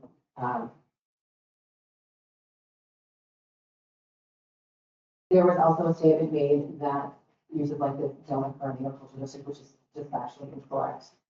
There's one choice business side goes down from us to the east. There is also outdoor storage, there's boat storage, there's boat repair hours for numerous other businesses in the Minnetrista. And many of those do not have permits and are fully aware of those activities. So now kind of getting to what you're talking about, all of our systems on boats, all the systems on boats are closed systems. You're not going to have this, like you do know how to change, it's contained inside the boat. It's not like a car where you're underneath it or anything like that. So from that standpoint, it is far safer, far cleaner. We pull all of our oil out and we take it to our other facility in Mount, which is an auto repair shop, which is the only place we go. It does not get done here. Yes, I use the same Facebook page because it's easier than that. So again, with that, we have standards on how we dispose of waste or what we do, and we have, things get picked up from our site, like fuel bill, or, oil filters, stuff like that. So we get, everything is hauled out. So it's far cleaner than what it ever has been, and we virtually eliminated any risk of any chemical spill. So I know in the, sorry to interrupt, but does the fire department review certain things like that when it's this type of business, or I'm just curious? No, the fire department does not review that. We've had inspections done and we've, with the exception of having to add it on a station or an wash station, we have always passed those inspections. We've never had those. Oh, shut by the time. So we have. I think so. Most of the time, Yeah, you could condition the approval if that's the direction you ultimately go in, to require periodic, whatever duration or time you just deem appropriate. There was a mention of acid shock. Acid shock is that's actually rapid severe decrease in the pH of the body of water, accompanied by a sudden surge in a toxic aluminum concentration. Typically occurs during the last summer. There is no aluminum concentration in boat wash, bottom wash. We have pamphlets from the company on the stuff that specifically states basically everything. We're not having any environmental issues with that. The toilet pumping, we do not do this on site. We strongly encourage any boat, if it has a head, get it pumped on the lake. And no matter how many times you talk to them, there's probably one or two people that don't do it. So in risk of freezing, we would hire a company to come in. I think we've only done this maybe once or twice in the last 2 years. Not at all. Laura will take it back to the dump it. Otherwise, we'd have a company come in, pump it right there in the truck. So none of it's done by us and none of it's stored on site. So that's an issue I don't want. Also, we are a lake service, certified lake service provider. It's a program that DNR came up with a number of years ago when HCC started coming in. Since the onset of that, we have been a permitted lake service provider, which means we handle all our decontamination issues within the government stuff that's stated. So, sorry, I'm not feeling well, but I'm really bad headache, so I'm really trying to April this for you. We have been in communication with the watershed district because in the reach out with the neighbors. We did communicate with them via email multiple times. They asked questions, we answered them, and now we have not heard anything since. And probably well over a year and a half from that. So as far as we're aware, all the issues or questions they have gotten answered, and there's no ongoing issues. And again, I just want to state my husband is on site 5 to 6 days a week to this property. So while we're like townhouses from the Minnetrista border, we're very close to this property. And I can just give you an example of if there's an issue Friday, Bridget Thompson, right, we get a call, 511, showing one of the houses. My husband gets up and goes over within 30 minutes of the trust. So, and some people have an issue with us not being on safe, but I can tell you probably take care of that property better than I've seen some homeowners do it. Okay, so there's 2 houses. There's 2 houses that are actually rented to the same individual. So, they're a family, great family, they love being out there, and their kids are moving school here. And at any point down the road, you always talk about they love their property, now I'll leave them in state farms if you want, and you want to do something, I will have that discussion. So, and they've been really great, he's also a arborist by nature, so he is the one that kind of helped us, okay, these trees need to go, this is dead, this is what. I said, okay, well, when we plant, how do we do this? He's like, well, if you plant these trees, you have to rip out these to plant, so. Plant these, so it's been a discussion, it's been great to kind of, I think this is what we can do there to address on the spring. Again, I don't want to put something out. Then have more than just say, hey, we're going to deny it, and now we're saying, well, I don't have the funds to keep doing this. We don't have funds, or small business. And with the way some of the costs are going, it's getting hard. One of the conditions of the IUP is a date or event that will terminate the use. Do you have a date or? We never really discussed that in mediation. I don't know if. That's be the sell of the property. It's what would be discussed and determined, I think, amongst the planning commission. I don't think we should have that. I have a question about that. I think you mentioned IUP runs with the individual out the land, right? So once they vacate the land, it cease the town, right? So that would be the event that would cause IUP. Not necessarily. You can also set a time frame. You have the discretion to unilaterally determine the time frame, the event, what have you, but it has to be something that concrete, right? I mean, it can't be, it's got to be something that you can look at, say it's something that's going to happen. Right, exactly. And that can be, it could be a certain amount of time. It can be a certain event like a sale. It could be a rezoning. Something like that is something you can consider, when looking at the duration of the permit. And then the number one condition is use conforms to the zoning regulations. And this is the zoning regulations are agricultural. That's the zoning district, correct? Nothing prevents storage or business on agricultural. I mean, that's not listed as a, permitted or conditionally permitted list. It's an interim use. So, I mean, you'd have to determine, is this an appropriate interim use of the property? It's not a permitted use nor a conditional use. It's that interim use. It looks like where the boats are is clear land, and then it's surrounded by woods. So where the boats are in Clearland, I would say this back half, sorry, I'm not tall enough to reach it. That was always clear. What has from, I'm just curious. Can you explain where we cleared some of the, no, absolutely not.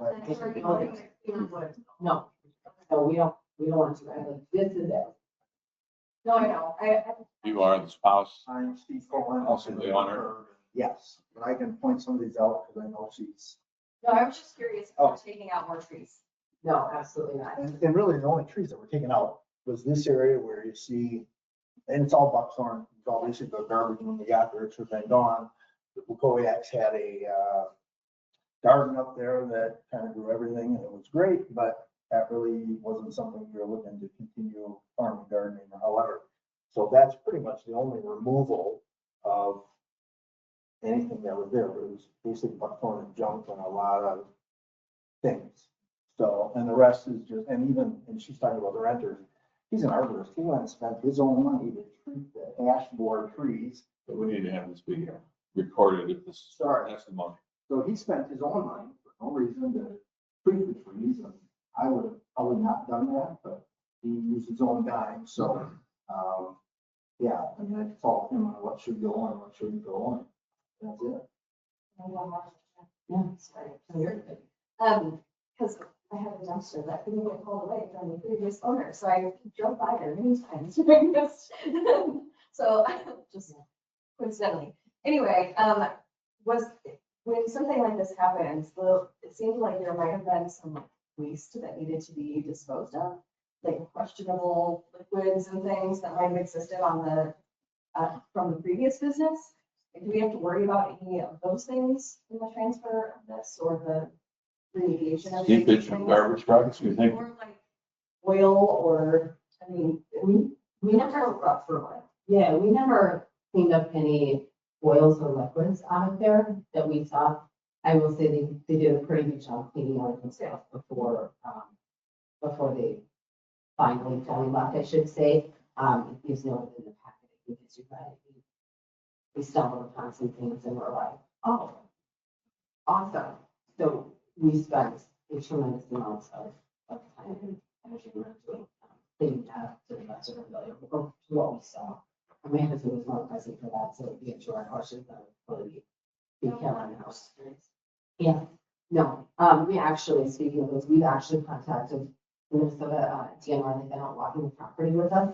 And we just said, hey, come tell us about the trees, tell us about stuff, because there was a good amount of stuff going up there. We've been in talks with them, like how do we preserve this fair? We have absolutely no desire to expand this, to take anything else, any of that stuff. We, in fact, so Mark Mason lives in that little jet area who unfortunately couldn't make it tonight. His property right there is about a third of an acre. If he ever wanted to expand that, his septic is not compliant if he wants to do an expansion. We have been, say, in talks with him, this is kind of probably the only major change, that if at some point in time, would we sell him some land so he could become compliant? And the answer is absolutely yes. We'll figure it out, just let us know. So we had a lot of preliminary discussions on that with that, and as of right now, the only change to that. And then, sorry, to jump back, because I know there's some questions about our marketing. Again, please have a mention on Facebook page. There's something about running a business with Amazon. That's just an informational post. I found interesting that you're actually getting into that business. And again, we have now, and we have no intention of ever, nor do we have a department to do any auto repair out there. Not a facility set up for it. And I don't want to take that revenue away from our own shop, which is the item facility right now. That's familiar with that. So I just want to emphasize that throughout the process, everything we've been asked or we've been told to do, we have done. Our word means a lot to us. We spend a lot of time building that reputation throughout the community, and we kind of, and we know that's how we can help you. So we're really, truly sticking to it, and we encourage, if you have questions, call us, reach out to us. We're more than willing to sit down and have a conversation with people. Just a few other quick things, and I can be done. I know there's a comment one time about property values. I actually went and took, I went quite a ways up Sunnyfield Road East, all the way up to Sunnyfield Road North. And I did all Game Farm Circle. Property values over the last year have gone up approximately 6% there. The state average is 2.4%. So I don't, and I know that these are multiple properties that are sold very close to us, on multiple offers, why we were operating there. So I really don't think that that's going to be an issue. These are additional photos. I know. I think we've seen her. I'll see you short. I think we've seen her. Anybody else need to see any more? In regard to the screening, I have a question in regards to, we have any ordinances in the city regarding, I think there was rodents that were potentially mentioned and drawing attention to those, but I mean, stacking wood is one way, but I think covering with dirt, I think would be ideal, and planting some trees to increase the height. I think that was the main thing that came up in the last meeting was, how to look at it. And on site, on mine, in my opinion, you can't hear it, you can't see it. And I think there's a greater path forward that way. a small berm, just saw one of the pictures, was very small, not heavy much with that. We have a larger firm, which is the one people now don't want to look at, and, that's what I have pictures of too. Because most of this, as you guys can tell, this is in the summer, you can't see anything in the summer, it's in winter, when we leaves fall, that we're having issues. So, here, let me grab. This is, heading south. Oops, wrong one. It's not even done. Heading south from Sunnyfield, on the road. I just have some picture guys. You can kind of see that this is the one that started. That's why I said. That's 25 feet high, but First, they should get sure it's not. presentation. Yeah, 10 maybe minutes, better. He and said, then And you said that the neighbors would not allow you to see the view that they see to validate what they're seeing. Is that true statement? I'd like to, like, let us come over, have a discussion, see, like, point out to us where your contention points are, so we can then go back and say, okay, it's here and here on the property. Otherwise, we're guessing. I think it's fair. I mean, if you're trying to make a menace to try to hide it so they don't see it and use their needs, still get what you want, I think that'd be fair to try to work together to figure out if it's possible. It's not. Okay, all in all, I'm gonna cut you guys off. We've heard quite a bit, and I think you've made your statements as to what you want to see or hear. Rather, I want to hear if there's anybody else who has a pro or con position on this. Let's have that come to the public hearing. Thank you. Thank you. Approach the podium if you want to be heard. Go ahead. Well, my name is Bob Christians. I live at 644 Old Cedar Court in North Saunders. We used to live over on Halstead Way, but the reason I'm here is I need to share some things with you. As being on the board of directors for the West Tonka Community Commerce, which now we refer to as Connect West Tonka, and having been lived here in the area since 1989, our mission is to support our local businesses. And I would like to share just a couple of things with you pertaining to and also being on the board of directors for the West Tonka, Connect West Tonka.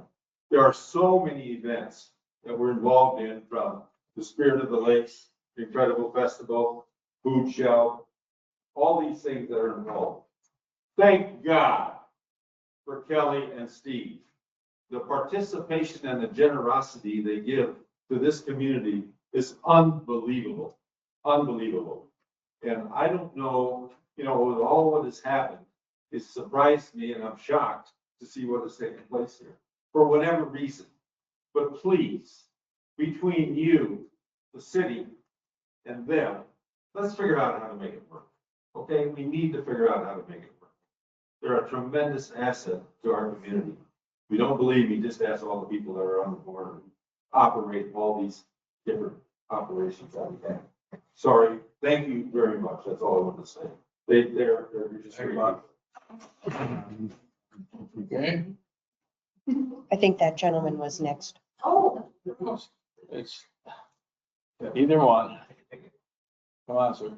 Thank you. My name is Paul, so after this since 1999. You said Paul? Paul, so sorry. Paul, so Well, it's also this. Okay. It was 6385 Sunfield Road. Okay. I've heard a lot of things about the character of people and everything, but the fact is, a lot of that's irrelevant. There are rules. I'm sorry there. And a lot of these things are irrelevant that I've heard. The fact is, there's rules. The rules are set by you. Right. On behalf of me. Right. And either you decide to follow the rules or not follow the rules. And I just trust we're going to follow the rules. That's it. Thank you. That's very kind. Thank you very much. Anybody else we've not heard from? Okay, dear. This poor lady, I want to hear because she's twice. We want you to get a couple more times. I don't want to, to get an exercise. Yeah. I'm Liz Cowpy. I live at 5107 Minneapolis Avenue. I won't get too much into detail on the personal side because I know it's been mentioned that there are rules and stuff like that, but I do feel like it's important to mention that I'm a neighbor and also a customer. Our kids go to school together, they're in sports together, so I just wanted to attest to their character, and also just being a customer of over 10 years, I can attest that they are very honest, and we have always been pleased with their services. And from a customer standpoint, it's very nice to have a local option for our vote. Where were they when you were a customer for 10 years? Well, my husband was, so I'm representing being my husband, so I can't remember all their locations. But it wasn't this location. No, well, no, not right here. So anyway, they are kind, generous, and honest people who are always willing to lend a helping hand. They're always volunteering at the school. They're very involved in the community, giving back to the community. They also are providing jobs in our community, which I think is important to know. And they just genuinely love our community and care about it. They have young kids, so they have a vested interest in seeing the community thrive. They're not just here to make a mess and leave. So I know there are rules, and it sounds like they may have been misled and things like that when they purchased the property. It also sounds like they have heard concerns and tried to address those concerns. So if there's any way to kind of make it work, there's lots of people in the community who would love to see their business thrive. And yeah, we need business owners like them in our community. So, thank you. Thank you. I took the time to come today, might as well speak. Andy Ferrara, 5780 Sunnybrook Lane. I moved to the community in 2019. Didn't know a soul. Spend my summers bike riding through Game Farm and Sunnyfield. Honestly, had to go out of my way to find out where this facility is that's wreaking so much havoc on the community. Not only do I support small to mid-sized business owners, I support competition and fair pricing, and I think that's what, this is we're talking about right now. What else can I add on here? I didn't know a soul when I moved to the community. Met the Cohens through sports. My 8-year-old and their 8-year-old friends, and they are very generous. I know there are rules, but there's also common sense. And if someone was operating a garbage business out of this location, one would think you would probably be able to manage a boat business out of this location. So let's not forget common sense. And if you do know the Cohens, they're not shy people. If you have a disagreement with them, they are open to hearing both sides of the story. So I've never really had any sort of issue getting hold of them. That's all I have to say. Thank you. Thank you. Thank you. All right. Unless there's a groundswell of resistance, I'm going to close the public hearing. One more person. Here we go. Hi, my name is Jody Anderson, 6501 West Branch Road. And I got a letter, and that's how I found out about this. Okay. And I'm familiar with the garbage company that was there, and it was an eyesore. It was ugly, but it was there, and we are in agriculture. It was an established business. Now, I don't know the Cohens. I just met them 5 minutes before the meeting started. I see this as an upgrade to the neighborhood. I see this as business, like, I am in support of business. As long as they are following, I don't want to see oil, get into the water system, the watershed system. I don't want that. But if they are doing everything within the means of keeping our agricultural area safe and chemical free, I don't see a problem. I have no issue. Their character's great. I don't know how, but that's great. And I love that they're putting back into the community, it sounds like. That's wonderful. I think that's something that, versus people who live, 50 miles away and have a business in our area and don't do anything within our, our area. So I am in favor, from what I can see, as long as guidelines are being followed and that things aren't going into our, watershed district. Thank you. Our post-public hearing at 8:16. Pardon? I've also have some questions. You have questions? Yeah. Um, I just have a couple questions with regards to the garbage company, how many, I missed that from the last meeting, how long were they there for? They were operating. Yes. Right, so we're moving into our discussion, so perfectly, you can ask that question. I don't know how long. Yeah, I mean, Okay, so one of the things you need to understand, we're not comparing it to the garbage company. Forget about the garbage company because this is a whole new IUP request. So it's a request for a whole new IUP. It's a whole, yes, Got it. and they're not grandfathered in. If they wanted to do a garbage company, they may not have even been grandfathered in for that. There's a whole lot of other legalities that you're not aware of, but this is an IUP for boat storage. It's not compared to the garbage company. And it's just boat storage forevermore, not auto maintenance. Yeah. Until there's another item. That's what their request. Correct? Right. Yes, just double checking.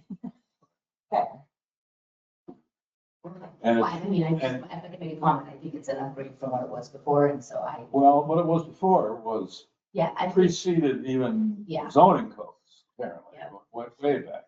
yeah. And I don't now think the question is, Or is really any part of our discussion about it. no, I mean, yeah. but I'm wanting to reestablish it as an agricultural area. That's one of the questions on the floor.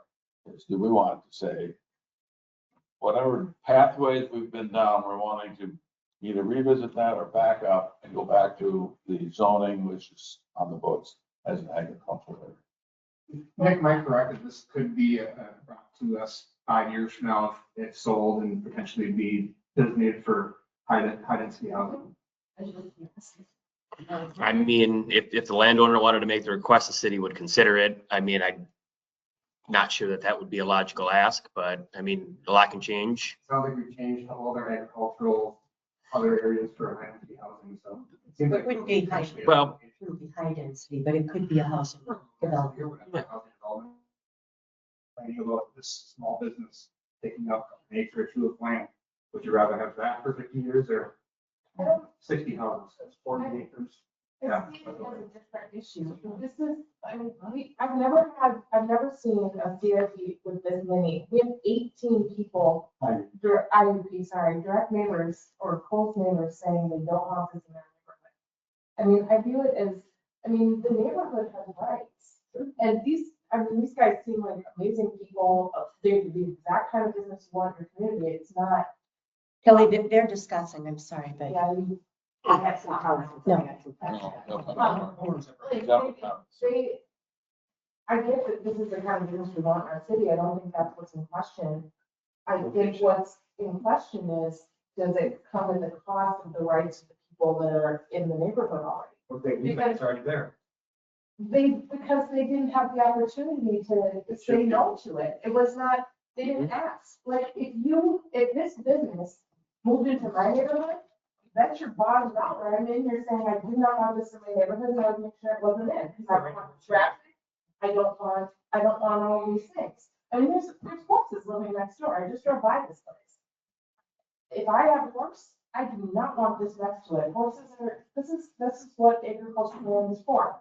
I think you guys feel like these guys are in a really tough position, and that really stinks, and I feel like you got sold a bill of goods, and that stinks, but that is not the fault of all the people that live around them. And that's the choice that we're making if we give this permit. We're saying none of those residents get to decide how their neighborhood. Sounds like it's coming down to a legal decision on whether or not it's transferable. Well, it's sitting with us right now. Still being in contested at this point. So what I would say is I would give them improve it based on lots of requirements, firms, approval from the neighbors as far as the sight lines, OSHA requirements on a regular basis. And then obviously validating whether or not it carries over from one owner to the other before you can make any yes or no. Does it feel like there's gonna be anything that'll make those neighbors happy? It could be a farm with a bunch of big gray buildings, it could be a bunch of tractors, it could be a lot of things.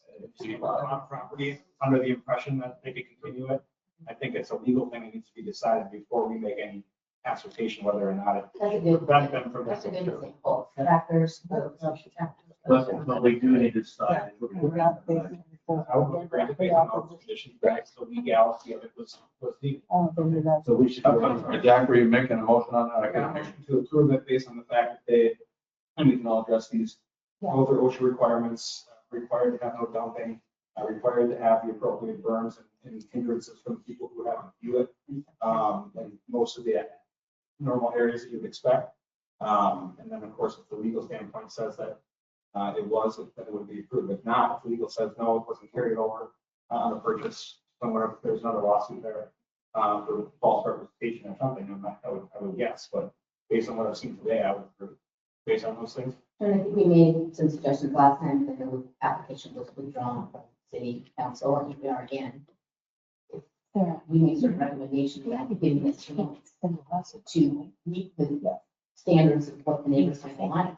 Maybe we would consider. Or validate the legal sales. It was a legal sale and it does carry over, then it's kind of, I don't. One thing I'd like to point out, I don't want to put pressure on you, but, the IUP, if the IUP gets approved, the lawsuit will go away. You don't have a dispute with them anymore. So So, yeah. that's not why you approve it, to make the lawsuit go away. Oh, we do have the right to say, based on how the lawsuit does go, if it does come out that they have. No, you gotta decide this now. No, you don't have any time to wait. They don't have time to do the IUP later. No. They have No. to do it now, so basically.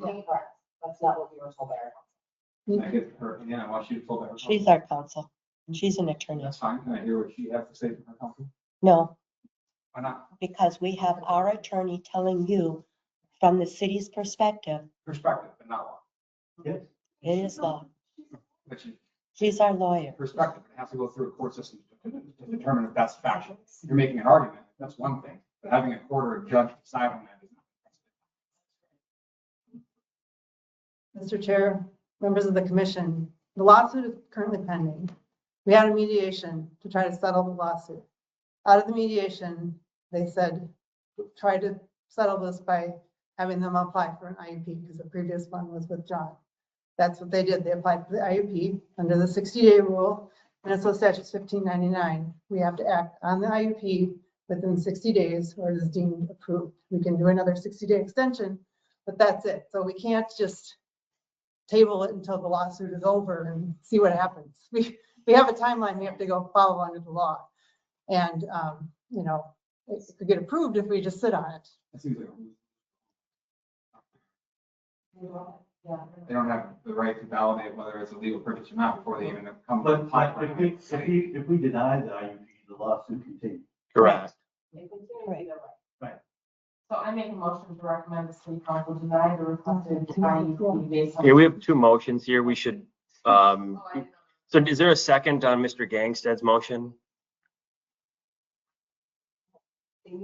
May I ask a question? There's motions on the table. Was that the attorney that recused herself in the case? So there's a motion on the table. Have to. So there's. Is there a second to that motion?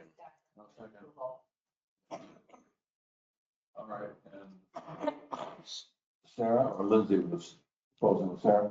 Then I would make a motion to recommend the city council deny the requested IUP based on the fact that, based on certain findings, the fact that this was Yeah, I mean, you would need to establish reasons as to why you would deny it. based on, it not being a fit. It does not, the use does not conform to the zoning regulations in the neighborhood doesn't. 80%. Yeah, I will second that. Discussion. Any further discussion? Before we call for the vote. I just feel like in the things that we've heard from the people that have written in, there hasn't been a proposed solution. And a lot of times when we have these discussions, we hear from the neighbors about what they actually would like. So I feel like that's a huge gap personally in approving either of these motions, because I don't know if she stood on his land, if he approved that, if all he wants is some different trees, like, if that would help. Like, it seems like what we would do for solar panels or what we would do for, other things that come before the board or the council. So to me, it seems like there's still another round of questions from what would make people happy, because if that does make those people happy, then we can approve it. It's fine. But So I think part of this is the fact that you weren't here, we went through this last time, we had a lot of those conversations. So apologies. no, it's fine. And, We did have those conversations. Valid point though. Yeah, I don't disagree, it's a valid point, but we had those conversations. And again, I think it comes down to the fact that they came into the situation with expectations that weren't able to be met. did people back then say, I'd love to see more trees, this firm is great, or did they say, I just don't want I think a lot of it was around just the visuals on it and some of the traffic involved in it, safety issues, a lot of things that you read in the thing. And in my mind, some of that stuff's insolvable with the current usage of the land. I think what resonated with me was the traffic is the highest during like open window, like when you're trying to go outside, your lights open. Oh, that would be okay. And so the conversation was more, and I agree with you, usually we do have this back and forth, and it just seems like it's a situation. I work during the day, and when people in both, grocery yard trucks, that we can have every morning. I mean, recycling brings me up every time it comes, so. But there's 200 boats and they come and go from storage. So that's the two, well, don't you bring the trailer back? Like you bring the boat to the water and then you bring the trailer back. So that's 2 trips. Okay. Just. Winter storage, I think most of it, maybe some, but. Do we need to have any additional findings? It's up to you as the commission if you want to add any. Yeah, Mr. Chair, members of the commission, I'd recommend a few more findings just because neighborhood opposition, although it can be a finding, it can't be your only finding. And that was one I wrote down. I did write down one related to not conforming with the zoning regulations and the traffic being high during certain seasons, and then that there's 100 boats coming and going. That's what I got so far. Okay, and then you might want to ask Dora. Do we have any information on the traffic? Because I read the garbage trucks, we like 30 or 40,000 pounds. And that's empty or full or whatever. I think that's like less than half or more than half, double the weight of what a boat or a truck would be. So, yeah, there's don't think the traffic's really an issue, to be honest.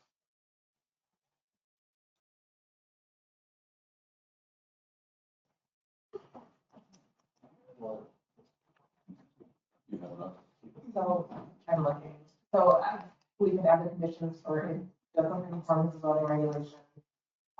There isn't a termination date that can be identified. We can set that as when they sell the property. But there was not given in the permit. No, we would set that.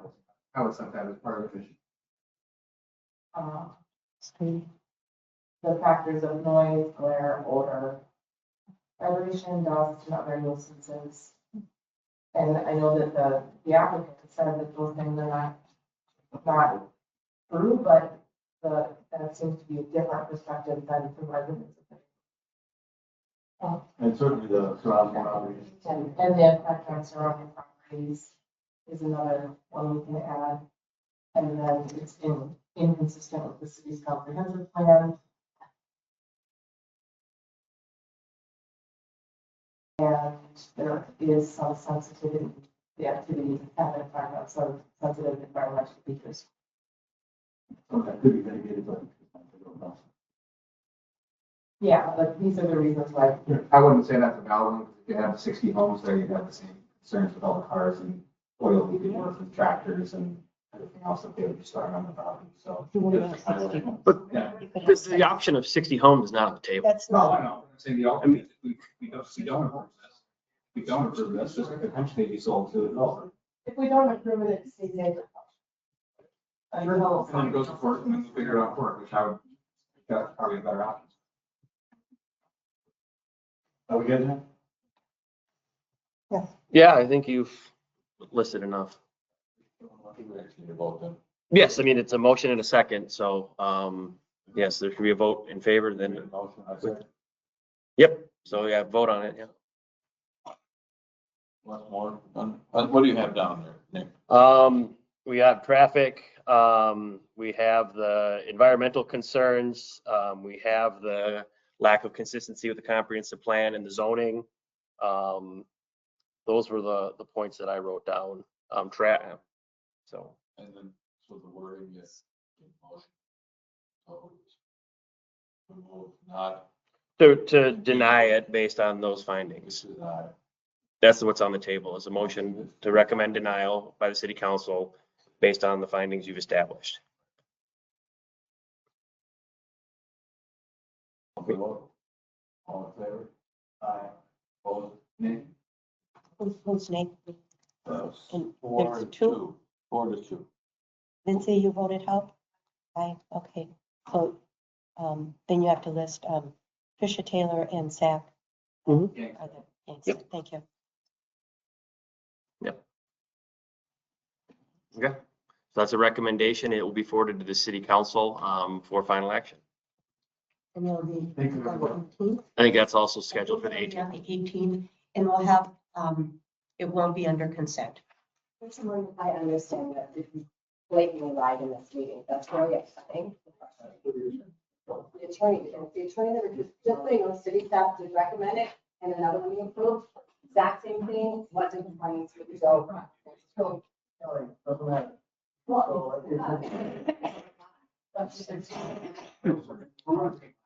How did we lie?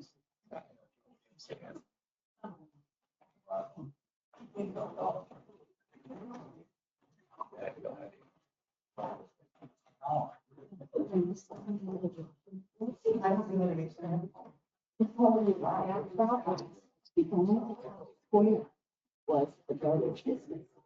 The whole bottom section was a different owner. And over 80% of the board are in favor of us. So they're on to the other project. You actually go Okay. ahead. With that.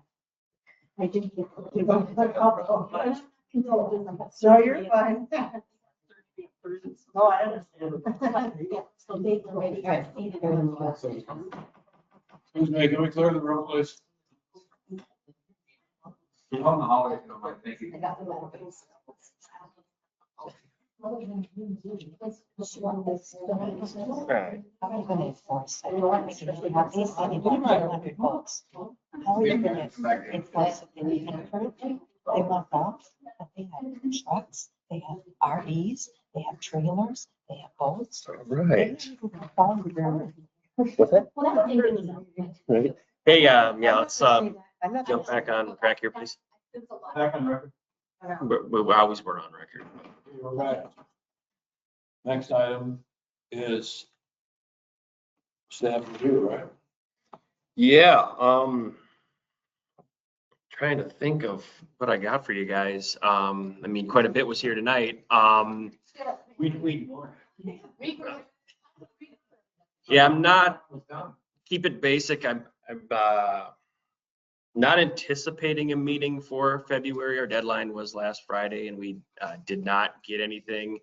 So unless something more procedural comes up that maybe doesn't require a hearing or something like that, we could look to have a meeting, but I'll keep you posted on that. Trying to think back to November. I mean, I believe everything that was on our agenda in November ultimately did go through and get approved. Trying to think of what was on that agenda, but yeah, I mean, I don't have a lot other than that. Like it's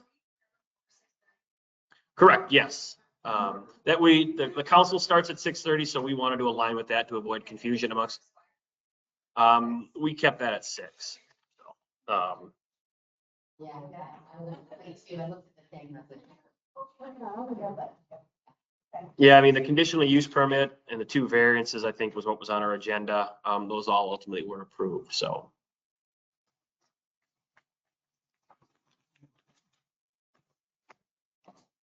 Council report. So we just started the new year, so not a whole lot. In December, we had our tree lighting event. It was really cold, but, and we had fantastic fireworks. So if you, yeah, they were really, really good. So if you missed it, plan on coming this year. We are going to have it again. We had a lot of participation. The Lions had their wine and beer sale, and that was great. And I heard great feedback from my neighborhood. They loved it. yeah, it was really good. Wonderful fires, etc., bonfires. Okay. And then in December, we passed our budget and our levy. And so just so you know, there's the budget, and then there's the levy. The levy is amount that is then divided up amongst all the property owners.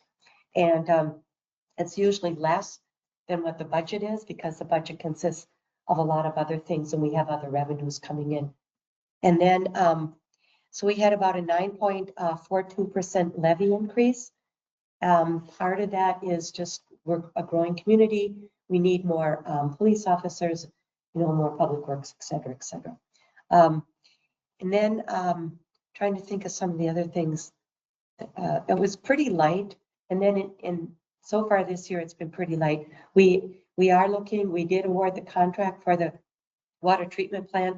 One of the big discussions we had last year, basically for several months ongoing, was our water rates.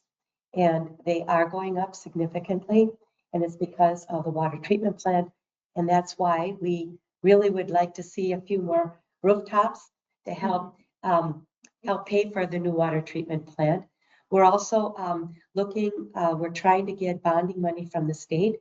We've asked for $14 million, which is about half of what the total cost is going to be. We don't know for sure. We've been working with our Senator Ann Johnson Stewart and with our Representative Andrew Myers. And we will continue to work with them along with some other influential people at the Capitol, at the state Capitol here. And then we did receive $1,092,000 from the feds, thanks to Amy Klobuchar. She was able to get us that for this project. With that comes some caveats. If you use it for construction, then you have to go through a whole bunch of other steps. So when I talked to her staff, I said, well, sometimes it's not even worth taking the money because by the time you have to do all this other stuff, you have to buy US, you have to do this, it's a long story. But anyhow, they said, actually, we could possibly use it for engineering and or for construction management. So that's huge. So that's if we can, because the engineering is not cheap, it's over $1 million. And so if we can use it to offset that and or the project management fee, that'll be a help too. So it's we were very thankful for that. The other thing is we're going to do a joint meeting with St. Bonnie Council. So we'll have Minnetrista Council, St. Bonnie Council. We're going to be talking about a number of different things. Number one, emergency water interconnects and how that will work and what that will cost and so on. And then they've also requested that we take a look at and consider there's a little tiny sliver piece of land that's wholly surrounded by St. Bonnie that's actually Minnetrista. And so maybe we can negotiate and work something out and be good neighbors. And then, so we're going to have also a strategic planning session the end of February, kind of set our goals. One of the things that I would like to see, and that's to be determined by the council, is I'd like to be a part of, so far we've been a part of the Highway 7 Safety Coalition in improvements. And I've met with MnDOT a number of different times and I've talked to them about our needs and some of the things that they've been looking at. And one of the things I've mentioned is future developments and access to Highway 7. That is going to be one of our big issues.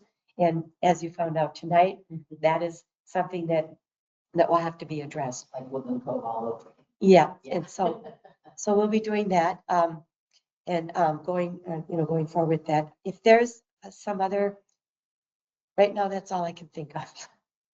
So first thing here, good job. So the new water rate turn in your, because like your battery go out. We actually, you should be getting some information real soon because with our water engineering group, they were awarded a contract to do exactly that,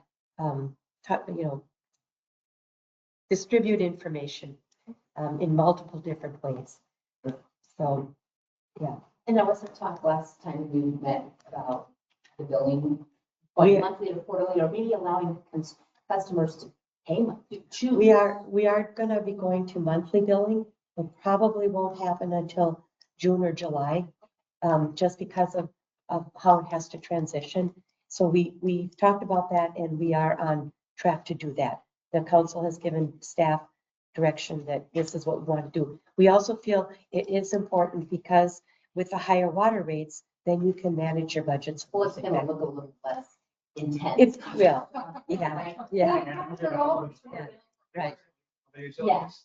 Pardon? The average of water bill out over the year, like they do with like electric or gas. No, it'll just be on a monthly basis. It'll be what we see. I Yeah. think, Yeah. When you go to monthly. Right. It'll look different. So yeah, any other questions? They should be breaking ground this spring for the water treatment plant. The wells have already been drilled, my understanding. They're just kind of waiting to be then brought online or whatever. So there's 2 new wells and then a water treatment plant right in Woodland Cove. And that'll all be piped into our current system.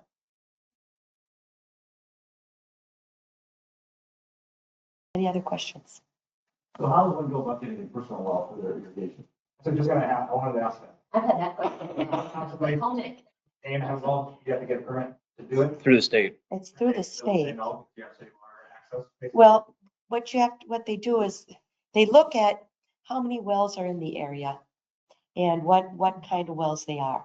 And so, like this gentleman tonight, he's concerned because his well might be close. Well, we won't be drilling any new city wells close to his.